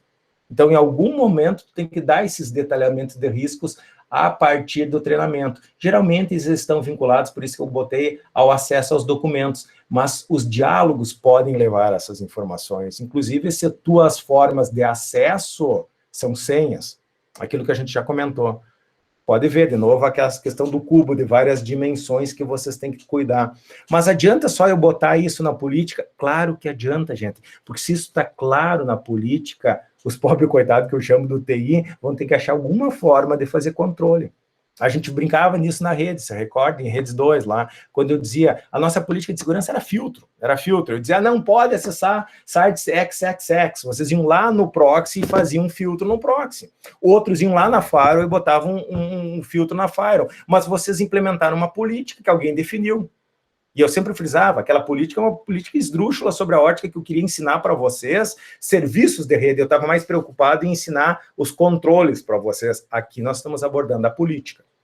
É um pouco dessa diferenciação. Aqui a vantagem é que vocês não vão ter que implementar, vocês vão ter que criar a política, tá? Porque a implementação também daí é tecnológico, daí tu tem que botar a mão na massa. Mas, de novo, se tu fizer ela de forma estruturada, tu pode fazer ela por partes, tá? Essa é a grande vantagem. Políticas de senha, né? Deixa eu tomar uma aguinha aqui que tá... Política de senha é chovendo uma olhada, né? A gente já falou N vezes, na última aula, inclusive, eu já mostrei para vocês, tem aplicativos que vocês podem depois, na parte que a gente chama de controle, implementar em que o usuário, mesmo que ele queira, ele não vai botar senhas repetidas, não vai botar senhas com nomes, não vai botar senhas com dado de nascimento, não vai botar senhas com 7 níveis das senhas anteriores, tudo isso é configurável, mas tudo isso tem que estar na política para depois alguém implementar e depois alguém saber e fazer. E tu vai dizer assim, mas Salzinho, eu preciso botar que tu tem que ter uma política de senhas fortes, se tu vai botar um algoritmo lá, um softwarezinho, uma API, uma biblioteca, em que efetivamente ela não vai te deixar gravar uma senha fraca? Sim, mas isso faz parte do treinamento, do condicionamento dos teus usuários. Deixou claro que eles não podem fazer. Então, eles já vão criar essa cultura. E mesmo que, se eles quiserem, tu tem um controle para fazer com que aquilo seja cumprido. Se eles ludibriarem, por exemplo, eu não posso acessar depois vai ter um item aí de tópicos de acesso web. Eu não posso acessar sites XXX. Tá, não posso. Isso eu vou lá, como eu vou fazer? Eu já mencionei. Em Redes 2, vocês iam lá no proxy e botavam efetivamente os sites que vocês não poderiam acessar. Faz um proxy apontar, transparente apontar diretamente para a porta 3029 lá do teu servidor Squid, está resolvido o problema. Todo o tráfego passa pelo gateway e vai para lá e está resolvido. Tá, mas se o cara fizer um SSH e fizer um túnel para fora, para um outro servidor, fora da tua instituição. Daí ele vai fazer um SSH, vai ter só tráfego SSH e vai burlar o teu squid. Ah, mas tu não tem como saber? Claro que eu tenho. Eu vou começar a olhar lá, o cara está com um monte de tráfego SSH. Um volume muito alto, SSH é um login remoto, tu vai fazer para quê? Para transferir arquivos? Não, né? Se tu está transferindo arquivos, possivelmente tu está fazendo alguma bobagem. Alguns IDS, inclusive, conseguem pegar isso, os pacotes, e verificar o que tu está trafegando ali, se a criptografia não é muito forte do teu SSH, tá? Ou se tu está usando uma VPN. Mas tem como depois você descobrir se alguém está ludibriando isso. E daí, se tu não pode acessar, está escrito lá, e tu usou um artifício, tu vai sofrer uma punição. Então, já pegaram a diferença?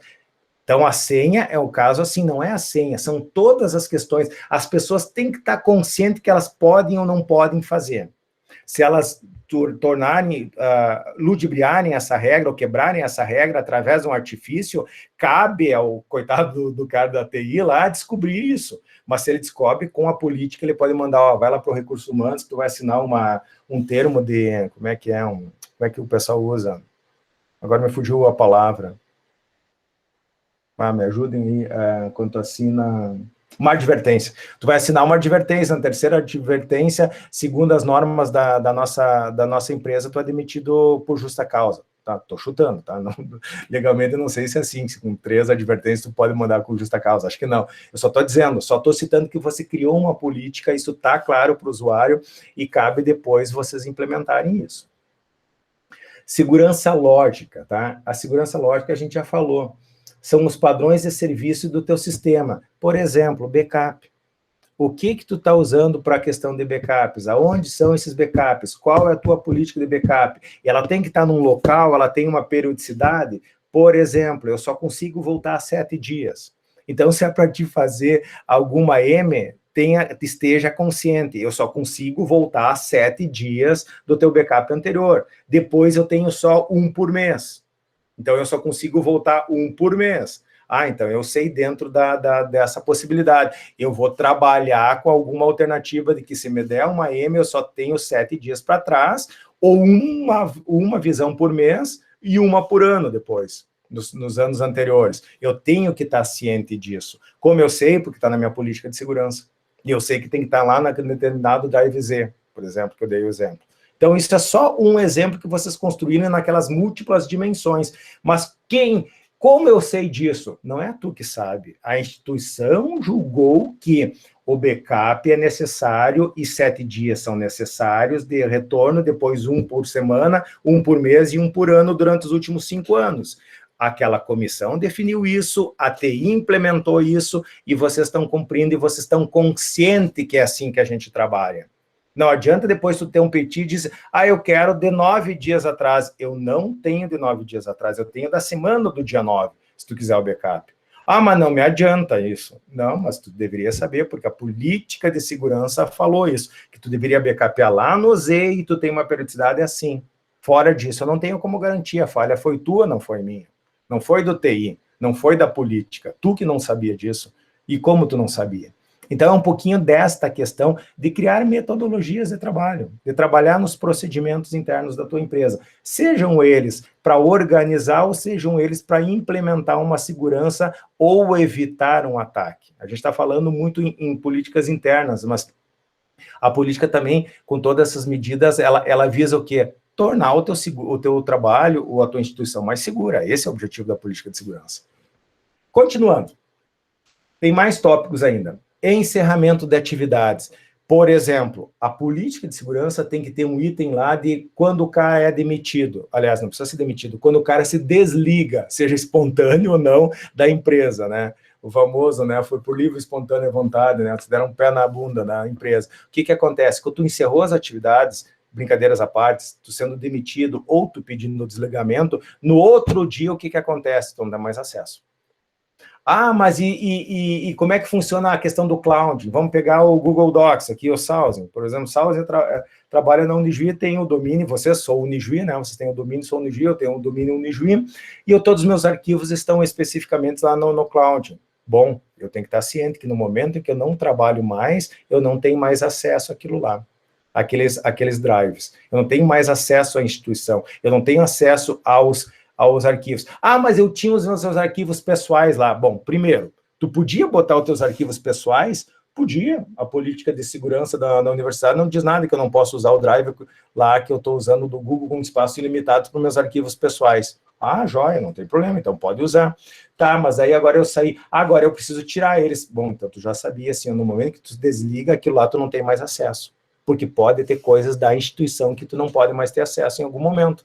Pode não ter sido amigável a tua saída, então tu pode fazer alguma coisa com aqueles arquivos. Então, isso é só um exemplo. A tua política tem que ter quando do encerramento das atividades. Ou do tipo assim, ó, você tem 5 dias em que tu pode usar o teu e-mail, fazer backup da tua área de arquivos, alguma coisa nesse sentido, para a pessoa saber deste problema. Se tu deixou, se tu usou, é problema teu. Então, é um pouquinho desse contexto. Trabalho remoto. Essa aqui agora é uma coisa que não consta nas políticas de segurança. Raríssimas empresas normalizaram trabalho remoto. Talvez vocês vão dizer, Salzi, aqui na nossa empresa a gente já tem essa questão, a gente só acessa os sistemas corporativos através do login na VPN. Daí vocês se lembram até a palestra lá do DMM falou, mas daí tu vai pegar um software, uma firewall aí que não é barata, a firewall é por número de acessos à VPN. Daí o que o pessoal fala? Você pega 4, 5 acessos só porque isso tem a ver com o custo, e é caro. E daí o que acontece? Agora no acesso remoto, todo mundo está em home office, como é que eles estão trabalhando? Vocês não fazem VPN? Então ele está expondo todo na internet, toda a troca de arquivos da empresa até na tua casa, sem ter nenhuma VPN? É verdade, isso pode vazar. Bom, de novo, naquele dimensionamento, se isto é um problema, a tua empresa de alta segurança em que efetivamente não podem vazar essas informações, e se vazarem vai ter um custo alto, vai ter que baixar uma VPN. Se vai ter que ser uma VPN para trabalho remoto, todos vão ter que usar isso. Ninguém pode acessar a empresa a não ser por aquilo, vai ter um custo. O pessoal da TI se vira depois de implementar. Mas aqui também eu tenho que pensar, assim como eu tenho que pensar se eu deixo usar dispositivos móveis dentro da minha empresa. E se usa dispositivo móvel em trabalho remoto, tem uma alternativa, uma ferramenta para isso? Uso de cloud. Vão usar cloud? Porque se tu usar cloud, tu pode acessar o cloud de qualquer lugar. É da equipe ou não? Equipamentos usados, não é equipamentos usados de antigo. Quem pode usar o quê? Eu posso levar, até no Pentester, eu não me lembro mais, mas nós tivemos um lá que fez a questão da política de uso de notebooks e de equipamentos dentro da empresa. As empresas deixam tu levar o teu notebook para trabalhar? Por exemplo, vou pegar o meu grupo de pesquisa lá. Os meus alunos, todos eles levam os notebooks. Bom, o que eles estão usando no notebook, se, por exemplo, eles usam o MATLAB está craqueado, eu não tenho como saber. Imagina tu jogar isso no ambiente corporativo. O Salzi vai levar lá o notebook dele, lá, completamente pirata, né? Windows pirata, Office pirata, Java 4, MATLAB pirata, tudo. E daí, naquilo ali, ele está trabalhando muito lindo, maravilhoso, na sala dele, bate uma fiscalização dentro da empresa. Vamos ver a certificação de software da empresa. Isso é normal, bater.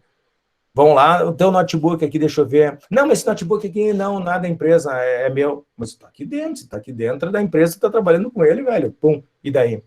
Quem é punido? A empresa ou o funcionário? Depende. Se tiver na política de segurança que ele só pode usar equipamentos certificados e da empresa, ele não poderia ter levado o notebook dele. Na verdade, ele não teria nem acesso. Daí já vem a parte do controle. Como eu faço para ter acesso à rede wireless? Eu posso fixar por MAC address, em que eu só pego os MAC address, que é o identificador físico da placa de rede de cada notebook, e ele só acessa a wireless daqueles MAC registrados. Então, os notebooks da empresa estão registrados. Eu vou levar meu celular lá e o meu chefe permitir o uso, eu vou lá, eu vou cadastrar o MAC address do meu celular e ele vai se conectar na rede Wi-Fi da empresa. Pronto, está resolvido o controle. Está lá na política, o cara do TI fez o controle e tu está dentro das normas da empresa. É esse o ciclo que a gente tem que fazer. Viu como fica organizado se tem uma política bem posta? Até para o pessoal implementar, senão não tem Cristo que consiga organizar. A gente tem essa visão de que numa empresa pequena tu consegue, porque tu enxerga, visualiza. Mas, cara, numa empresa de 100, 200, 300, 400, 1.000 funcionários, inviável. Vira a casa da mãe Joana, né? A identificação também a gente já falou, crachá, identificação a gente já mencionou. Processo disciplinar. Isso também é outro ponto muito importante da tua política de segurança. Se você cometeu algum deslize, burlou alguma regra, quais são as punições? Tem que ficar claro isso. Tá? Definir bem as punições, verificar se estão coerentes com a lei. Lá no início a gente já falou isso. Quando tu define um processo disciplinar, tu tem que definir claramente a punição e ver se aquela punição é pertinente, se não tá ferindo nenhuma lei vigente no Brasil, né? Isso é fundamental, mas isso tem que estar claro na tua política, senão tu não pode punir. Uso de smartphone, tá? É permitido ou não? A gente já falou, não precisa comentar. Monitoramento e log, também. Por exemplo, assim, ó, a gente não começou a gravar essa aula aqui, reunião porque está no Meet, né?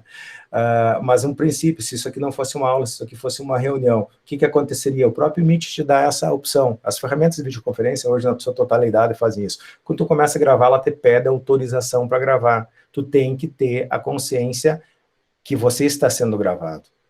Você tem que ter a consciência que tu está sendo monitorado. Eu citei o exemplo do FTP. Se vocês lerem lá nas instruções no FTP, quando vocês baixarem um servidor de FTP, está escrito lá, ó, a partir de agora, fique ciente que todas as suas atividades estão sendo logadas, tá? Não repúdio. Você recorda que a gente falava lá nas normas de não repúdio? Eu entrei lá, fiz uma M, e daí o cara vai dizer assim, não fui eu. Não, foi você. Primeiro, porque nós estamos logando e tu autorizou isso. Segundo, tu usou a tua senha, teu login e tua senha. Ah, mas alguém roubou. Então, tu errou, ou tu botou uma senha fraca, ou tu deu essa senha para alguém, porque a senha é tua, intransferível. Pronto, tu tá fechando num próximo passo da auditoria, que a gente já falou na aula passada, sobre esse contexto, tudo porque estava especificado na tua política de segurança. Então, tu começou a fechar o cerco. E o melhor de tudo, a política de segurança não pode ser vista de uma forma ruim para o TI, tá? Muito pelo contrário, ele vai conduzir o trabalho do TI. O TI só vai ter que fazer os controles do que está na política de segurança. Ah, mas a nossa política de segurança é bem complexa e abrange tudo isso que tu está falando, Salso. Eu sei, mas então vai implementando dela por partes, Jack, né? Uma parte por parte, cada uma. Eu vou fazer do encerramento das atividades, agora eu vou fazer todos os controles, quando o cara se desliga, eu vou fazer tudo automatizado, tudo isso. Trabalho remoto, qual é os procedimentos? O processo ele tem que usar um login na nossa VPM corporativa, tá? Quantos logins tem? Ah, nós não temos login, então tu tem que fazer a contratação lá na firewall corporativa de tantos logins em cima da VPN e tem que distribuir uma senha. Essa senha tem que adotar a política que está lá de políticas de senha dentro da minha parte de política de segurança. É assim que se fecha. Fica mais organizado o trabalho, tá? Continuando. Mídias externas, já falamos, tá? Aqui eu só vou passar um pouquinho mais rápido agora, também eu já estou me estendendo muito. Mídias externas é se eu vou permitir ou não. Tem formas de fazer esse controle, mas efetivamente isso tem que estar na política de segurança. Acesso externo, cópia de arquivos, é permitido, não é permitido? Se é permitido, como eu tenho que fazer? Isso tem que estar posto. Aquisição e uso de hardware e software, já falamos. A tua política de segurança pode definir que só é possível utilizar os softwares e os hardwares certificados pelo pessoal de TI. Ou seja, tu vai usar só o Word para editor de texto, ou só o Excel para planilha eletrônica, tu só vai usar o Windows XYZ lá, que é o certificado pela nossa organização. Tu não vai usar outro antivírus a não ser o antivírus A. Então, assim, o que acontece? Tu cria, o pessoal de TI, políticas de atualização desses softwares. Eles sabem, agora foi descoberto uma vulnerabilidade na planilha Excel que permite o acesso remoto aos dados. Ele vai lá e troca a planilha, o editor Excel, ou a planilha eletrônica Excel, ou faz o upgrade dela, ou coloca um patchzinho de correção. Então, facilita o trabalho de todo mundo. Processo disciplinar, a gente já falou, né? Quem aplica e quem julga, tá? Quem julga e quem vai aplicar e quais são as punições que vão estar lá naquele outro tópico de punições passíveis da tua política de segurança. Tudo correlacionado, gente. Uso de e-mail, já conversamos sobre isso. Desde padrão de conta, como eu faço, todo funcionário é nome, sobrenome, arroba, o nome da instituição, não tem que botar lá Maria Linda, é o meu login. Não, tu vai criar um padrão, se o teu nome é Maria, vai ser Maria.Silva, se for o sobrenome Silva. Não vai ter nomes diferentes, porque o pessoal é muito criativo, né? Isso é ruim, às vezes, para a imagem da empresa, né? Ah, assim, ó, Zezinho 64. Mas que Zezinho 64, velho? Isso não é jeito de se apresentar, né? Coloca o teu nome certo, tu tá levando o nome da empresa junto. Não é assim, não é um e-mail pessoal. Então, tu pode colocar efetivamente isso em normas de definição de e-mails. Restrição em toda parte de anexo, não anexos, ou partir do pressuposto assim, ó, todo arquivo anexado no e-mail vai passar por o antivírus da empresa. Então, o que é? O pessoal do TI vai ter que fazer um controle para se certificar disso. Então, o que acontece? Tu está certificando que aqui da empresa não sai nenhum anexo com vírus. Porque quando tu manda por e-mail, ele vai passar antes. Claro que a tua máquina já tem o antivírus, mas mesmo assim é uma outra política que quando o gerenciador de e-mail da empresa, lá o SendMail, lá o Postfix, para quem lembra das redes 2, o que faz? Ele pega os anexos e passa o antivírus. Existem softwares específicos que rodam junto com servidores de e-mail. Passa antivírus, o que tu garante? Vocês não veem assim nos e-mails embaixo, este e-mail está garantido pelo antivírus tal, tal. Quer dizer que foi passado o antivírus nesse anexo. Então, a pessoa pode abrir tranquilamente esse arquivo. O que é isso? Imagem da empresa, porque isso estava lá na política de segurança. E lá o pessoal da TI implementou isso. Então, olha só a organização que é. Na verdade, a tua política de segurança vai organizar toda a tua área de TI, vai doutrinar toda a tua área de TI, vai padronizar esse trabalho do que ela tem que fazer ou não. Uso, já falei, uso do padrão do antivírus. Navegação na internet, né? Eu deixei essa por último aí porque é bem óbvio, né, pessoal? Né? Navegação na internet é os filtros. Isso aí é o que o pessoal mais proíbe, né? A gente sempre cita o exemplo. A política de acesso à internet é o que? É proibitiva ou permissiva? O que é isso? É alemã ou é francesa? Tu proíbe o que é proibido e libera o resto, ou libera tudo e só fecha o que é proibido? A gente já conversou sobre essa questão, né? Quais são as diferenciações? Então, tu tem que definir essa tua política de navegação. A tua política de navegação pode ser aberta. Pode. Não tem problema, a política de navegação da internet aqui na universidade, ou aqui na minha instituição, desculpa, é aberta, tu pode acessar o que tu quiser. Não, ela é permissiva, ela é aberta, mas ela é proibida tais coisas. Bom, isso quem define a política a partir daquele comitê, a partir da direção. Notificação de incidentes. Você recorda que a gente falou lá na primeira parte do CERT, da importância de vocês procurarem boas referências, de vocês reportarem os incidentes, além de reportarem, desculpa, não importarem, não precisa importar incidentes, é reportar incidentes, vocês têm que dizer assim, ó, quem identifica, quem monitora e quem notifica. Quem faz isso? Ah, é assim, ó, toda esta parte de identificação, monitoramento e notificação é feita pela TI, tá? Quando dá a notificação, da identificação do incidente, quem vai sofrer as punições? Bom, as punições vão ser dadas lá pelos recursos humanos, dado esses agravantes aqui, ou efetivamente eles feriram tais e tais regras da nossa política. Então, isso tem que ficar claro também, na notificação de incidentes ou qualquer outra coisa da política. Pois bem, agora a gente já fechou aqueles 5 passos ideais e cronológicos para te fazer, e vários anteriores, vários tópicos que vocês podem levar, acho que eu numerei aqui uns 10, 15, tá, tópicos, que vocês devem levar em consideração quando da concepção de uma política de segurança. Então, qual era a ideia da aula até aqui?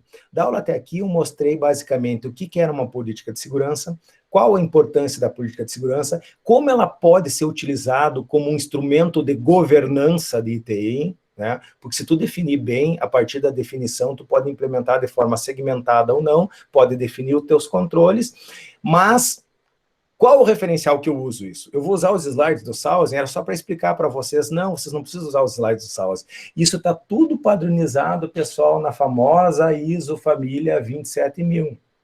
Então, de novo, isso aqui não é novidade para vocês, já botei várias questões, mas aqui eu botei sintetizado com o que a gente usa na parte de política de segurança. Na família 27000, vocês sabem que uma empresa se certifica na 27001, a gente já falou isso. Quem certifica se baseia em códigos de boas práticas de segurança, que eu vou disponibilizar para vocês aqui, que no seu item 5 fala política de segurança. Então, ela pode ser e deve ser consultiva para como vocês podem fazer essa política. E o que acontece? Se tu quer auditar alguma coisa, a aula anterior, tu procura 007 lá, que é um guia de auditoria. E assim sucessivamente, análise de riscos, plano de contingenciamento, de continuidade, onde eu olho isso? Tu está interessado na 27005, tá? Como eu faço a implementação dessas boas práticas que certificam a minha empresa com boas práticas de segurança através do guia de implementação, que é a 3. Então, existe um ferramental para te seguir isso, que eles estão sintetizados, sim, em cima do que a gente resumiu anteriormente para vocês nos slides anteriores.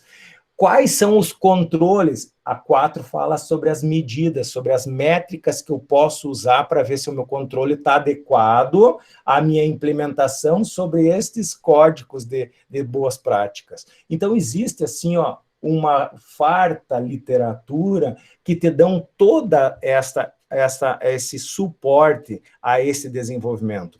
Se vocês forem para a página de baixo, aqui, desculpa, o nível de baixo, é quando você trabalha com organizações específicas. Por exemplo, se tu tem uma empresa de telecomunicações, ou você, a tua organização de telecomunicações, tu lê a 11.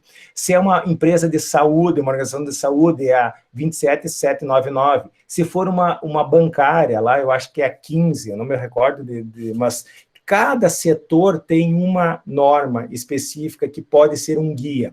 Eu tenho que usar? Não, é um guia. Não existe nada pronto para vocês definirem a política, não existe nenhuma formatação pré-definida. Isso vai de encontro às particularidades da tua empresa, às tuas vontades e da direção. Ou melhor, a vontade daquele comitê que faz essa política, tá certo? Então, aqui era só nesse contexto que eu coloquei. Eu falei também para vocês, e já que a gente está falando de ISO, lá no início da aula, que existe um método chamado PDCA, tá? Que é planejar, fazer, checar ou monitorar e agir. E depois volta tudo de novo. Faz, planeja, faz, checa, age, planeja, faz, checa, age, de forma sempre infinita, digamos isso. E, paralelamente a isso, para que todas as ISOs são escritas dessa forma. Todas as ISOs usam o PDCA, que é um método simples de 4 estágios, que permite que as equipes evitem erros recorrentes e melhorem seus processos. Tá? Ele é dinâmico, tá? Ele não para, ele efetivamente sempre vai executar desta forma. E isso tem que ser conectado com as tuas atividades de controle. O que é controle? Aconteceu alguma coisa, seja ela detectada pela tua política, ou tentando burlar a tua política, ou ferindo a tua política, o teu controle vai fazer isso. Daí, com este controle aqui, tu pode fazer esse cheque, essa manutenção, melhoria, pode planejar de novo, pode implementar de novo. É um pouquinho desta questão. Ocorreu um incidente, reporta o incidente, vê se tu aprendeu alguma coisa com aquele incidente, e, se necessário, muda a tua política e efetivamente melhora o teu controle para a próxima. E no momento que tu reportou aquele incidente, ainda outras pessoas podem fazer isso antes do incidente, nesse ciclo contínuo aqui de toda a ISO funciona. A tua política também vai ter que trabalhar dessa forma. Uma vez implementado, que eu já falei que pode ser por partes, vocês vão ter que sempre fazer essa varredura. Se os teus controles foram bem aplicados, ela vai ser automática, essa varredura. Considerações finais, tá, pessoal? Tá? Estamos quase encerrando essa parte aqui da PSI, tá? Quais são as minhas considerações finais? É fundamental que a gente começou a aula de hoje falando isso, que a tua PSI seja simples e de fácil entendimento. Ela tem que ser compreensível. Quando eu falo simples, fácil entendimento, qualquer mortal lendo ela vai entender. Ela deve ser homologada e assinada pela alta administração. Aqui é só um resumo, pessoal, do que a gente falou até então. Permitir sua implementação por etapas e fases. Então, isso aqui é tipo um checklist. Tu terminou a tua política de segurança, ela é simples. Eu entendo ela. Um usuário entenderia? Ela foi sancionada, homologada pelaquela equipe formada pelo jurídico, pelos recursos humanos, pela alta direção. ela permite que eu implemente ela por etapas, para eu não ficar louco, eu TI, Pierimite, joia, estou no caminho. Ela é alinhada à estratégia de negócios da organização, se foi aquela equipe que constituiu ela, com certeza, ela tem que estar alinhada, porque tem diretor, tem gerente, tem recursos humanos, tem advogados e tem o pessoal do TI, que vai dizer, não, isso não é possível implementar, ou vai me matar. É um pouco desta construção conjunta. Usar e manter padrões e procedimentos existentes ou de jure. O de jure é a lei. Se tem algumas leis, por exemplo, a gente tem que cumprir alguns detrimentos legais, isso não está dentro da minha política. Isso faz parte do métier da organização, ela tem que ser refletida lá dentro. De novo, eu não tenho que reinventar a roda, eu tenho que documentar a roda. E daí tem que criar possibilidades de implementar essa roda de forma escalonada. É só isso que eu tenho que pensar na política. É orientada aos riscos, passa pela definição de prioridades, já falamos sobre isso. Ela é flexível, por exemplo, agora eu disse que todo mundo tem que usar um antivírus, se eu trocar o antivírus tem que trocar a política? Não, vocês têm que usar o antivírus regulamentado, certificado pela instituição, eu posso trocar o antivírus a hora que eu quiser. Claro que não vai ser a hora que eu quiser, mas eu estou dizendo assim, se eu trocar não fere a minha política, ela é flexível para isso. Se eu trocar uma tecnologia, se eu estou dizendo que todos têm que fazer o backup lá no disco Z, se eu trocar o equipamento que eu faço o backup, o aplicativo que eu uso o backup, não interessa, todo mundo vai botar lá no Z, eles nem vão ficar sabendo qual é a mídia que eu estou usando, se ela é em cloud, se ela é local, qual é o programa que eu uso para fazer o backup. Então, a minha política é flexível, porque eu só defini que tem que ter backup, a periodicidade dele e onde eu tenho que colocar. Isso que vocês têm que pensar em deixar flexível, porque eu não posso, apesar de eu dizer que isso aí é cíclico, que isso vai sempre girar em torno de uma melhoria, eu não posso mudar toda hora a política, senão fica uma loucura, né? Ah, tu já leu a política dessa semana? Não, não é assim também, né? Ela tem que ser alterada, ela tem que ser efetivamente melhorada quando houver essa necessidade, senão ninguém mais dá bola, né? Ela protege os ativos mais importantes da empresa, então isso aqui é tipo um checklist final, né? A PSI deve ser positiva, ou seja, não concentrada em ações apenas proibitivas ou punitivas. Isto também, pessoal, é a última, tá? Isso é fundamental pelo quê? Isso é tudo que a gente não fazia em Redes 2. Eu sempre citava isso para vocês. Porque lá era o quê? Era proibitiva. Por quê? Porque o objetivo lá era fazer e implementar serviços de redes. Era mostrar para vocês como se configurava serviços de redes. Então, ela era proibitiva e punitiva. Não pode fazer isso, não pode fazer aquilo. A tua política não pode ser só isso.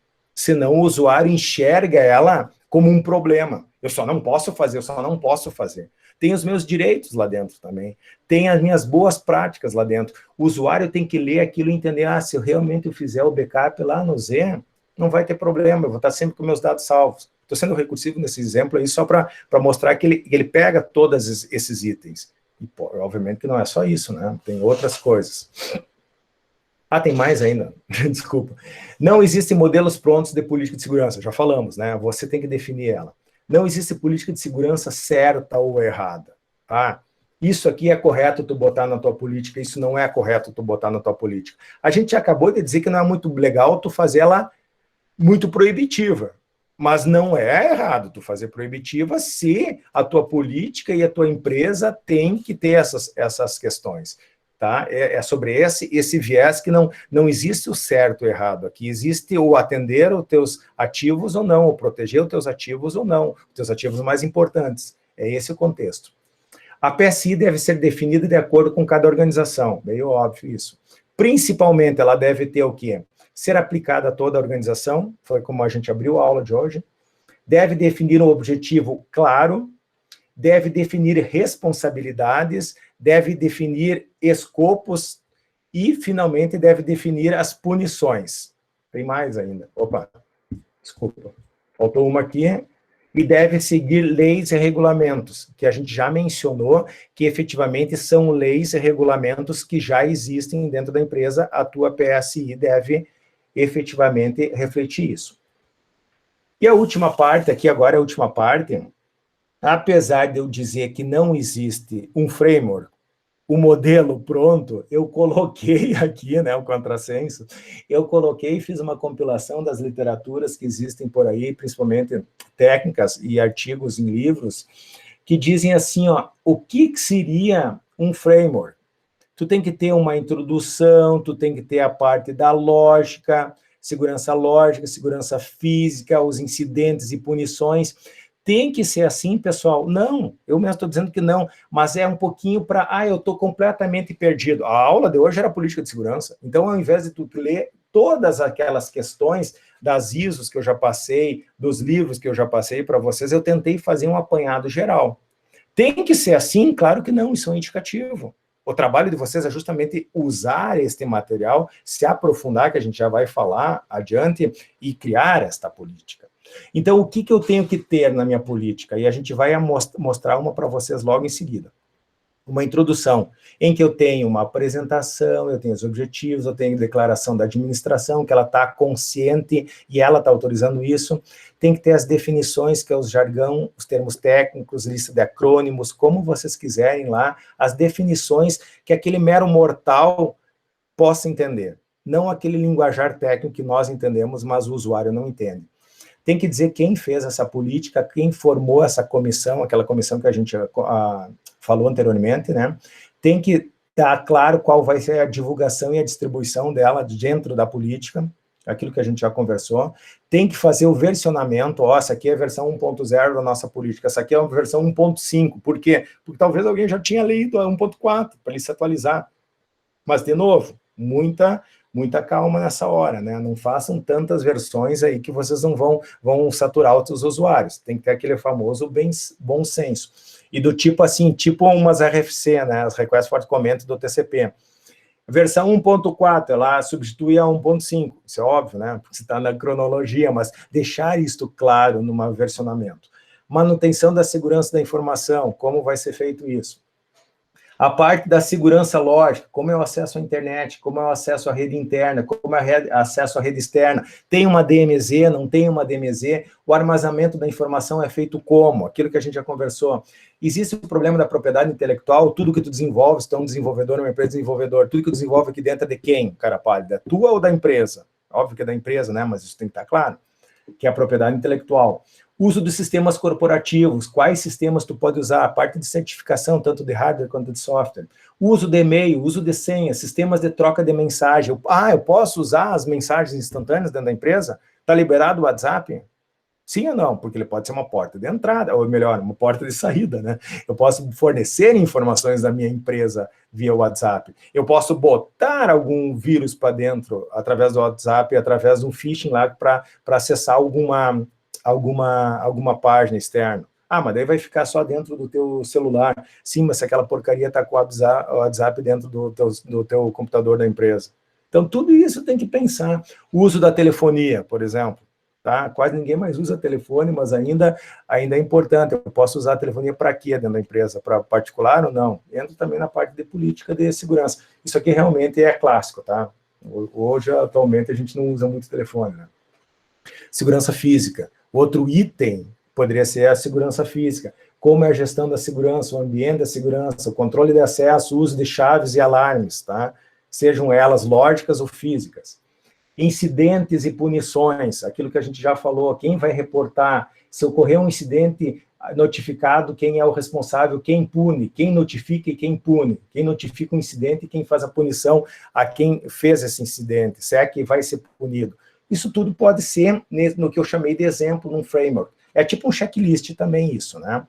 De novo, aqui eu já coloquei em amarelinho, mas a gente já falou, mas tá posto, então vamos ler. É muito importante relembrar que a PSI não é um documento independente, como regras de conduta desconexa de tudo que já existe, aquilo que a gente já falou. Na verdade, a PSI é uma continuidade de regras, normas e leis já existentes, mas centralizados e estruturados em um único documento. Ok? Legal. Deixa eu tomar uma água aqui e ver se vocês estão aí ainda.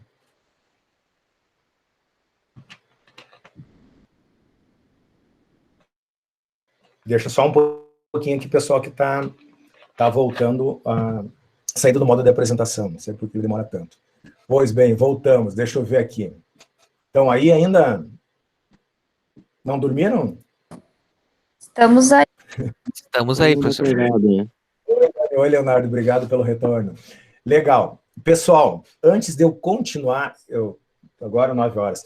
Eu só preciso aí mais um tempinho. Eu só preciso ainda mostrar uma política para vocês e explicar o que é o trabalho que vocês vão, a partir de agora, fazer sobre a política.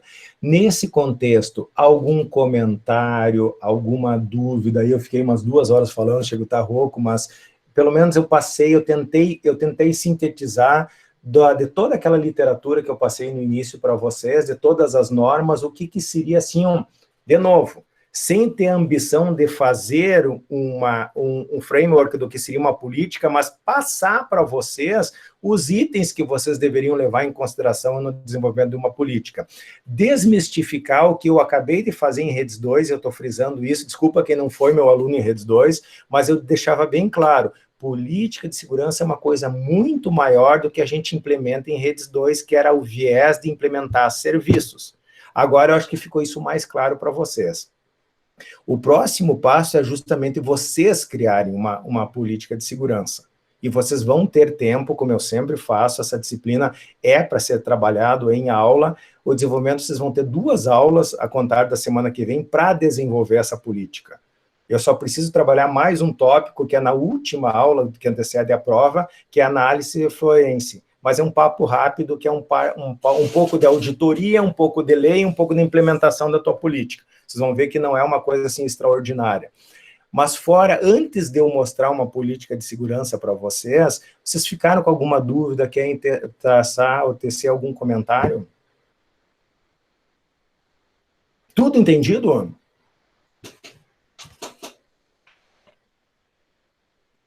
Uma pergunta. Ela já precisa estar em acordo com a LGPD? Seria bom. Tá? Principalmente quando tu entra no viés da manipulação de dados. Que daí já tem mais algumas coisas adicionais, né? Que tem que ser cuidado na questão da política. Exatamente. Tu viu ali que alguns pontos, Eduardo, quando eu colocava assim, ó, por exemplo, eu vou criar uma política de segurança que toda a tua autenticação é por biometria. Mas daí já complica porque é dado sensível, né? Isso que eu queria dizer. Não é que não possa fazer, mas o pobre do TI, leia-se nós, o pessoal definiu que vai ser lindo, vai ser por biometria, e realmente é bom passar o dedinho ali, o reconhecimento de ISO, ou o reconhecimento facial. É joia isso, é uma coisa bem futurística, né? Toda empresa adora. Pode botar na política sem o menor problema, mas na parte do controle, quando tu implementar, tu vai ter que se preocupar com o quê? Com os dados sensíveis. Tu pode pegar esse dado sensível com a permissão, sim, mas para armazenar, tu tem que ter aqueles cuidados de anonimizar eles ou criptografar. Você recorda que foi falado? Lá sim. Na parte de controle, tu vai ter que te preocupar com isso. Mas na política, Eduardo, não. Tu entendeu? A política pode dizer que o teu método foi esse, porque a tua empresa optou por fazer isso, mas ela tem que estar ciente que na hora de implementar e na hora de fazer o controle, tu vai ter que se preocupar com isso, com a conformidade à Lei Geral de Proteção dos Dados. Sim, foi bem posta essa tua questão. E vocês vão sofrer isso aí fora. Estão sofrendo, possivelmente. Mais alguma dúvida, gente? É bem isso aí, gostaram, conseguiram entender, já conheciam, as empresas que vocês trabalham, o pessoal já usa. A empresa de vocês me responde assim, um bate-pronto, pode ser pelo chat. A empresa que vocês trabalham, obviamente para quem trabalha, tá?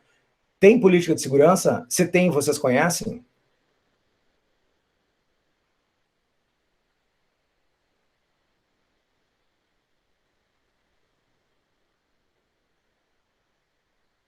Eu vou ensinar vocês, quando eu fico quieto, assim, para vocês falarem, tá? Vou brincar com vocês. Tem ou não tem, gente?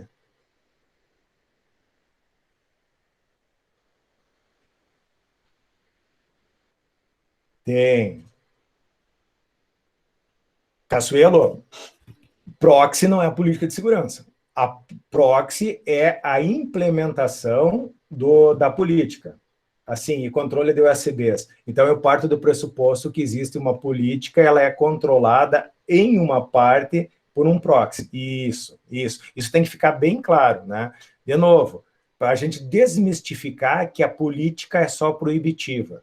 A gente vem com esse vício E, de novo, e talvez seja até culpa nossa quando a gente trabalha a Redes 2 com ela proibitiva, porque lá é para ensinar para vocês o ferramental, tá certo? Mas aqui é uma coisa mais abrangente enquanto organização.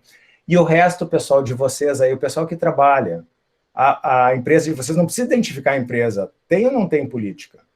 E se tem, vocês conhecem?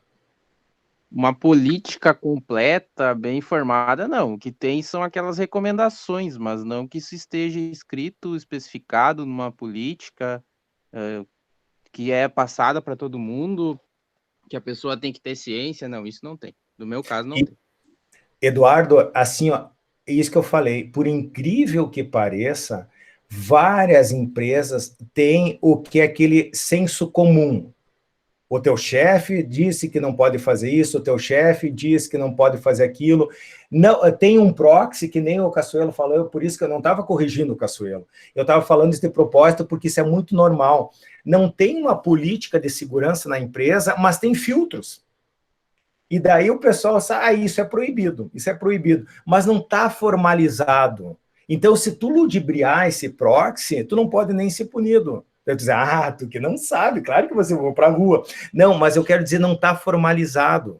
E, na verdade, as pessoas não precisariam nem se preocupar com aquilo ali, porque em nenhum momento alguém não me avisou sobre isso. Então, a importância de vocês terem a política como uma questão de governança, para te doutrinar, para te organizar o trabalho do TI. Essa é muito importante. Eu sei que muitos acham assim, isso aí é um horror, né? Eu também achava no início, pessoal, que tu tem que ler um monte de norma, tu tem que pegar um monte de questões, mas isto é fundamental para a profissão e para a implementação da nossa profissão dentro do ambiente corporativo, né?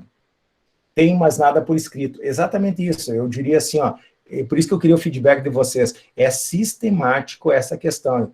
E assim, por isso que eu falei, não precisa identificar a empresa. Empresas grandes, pessoal, que têm políticas sobre a ótica de conhecimento comum do que pode, do que não pode fazer. O acesso, por exemplo, é por VPN, mas se tu procurar a política, não existe.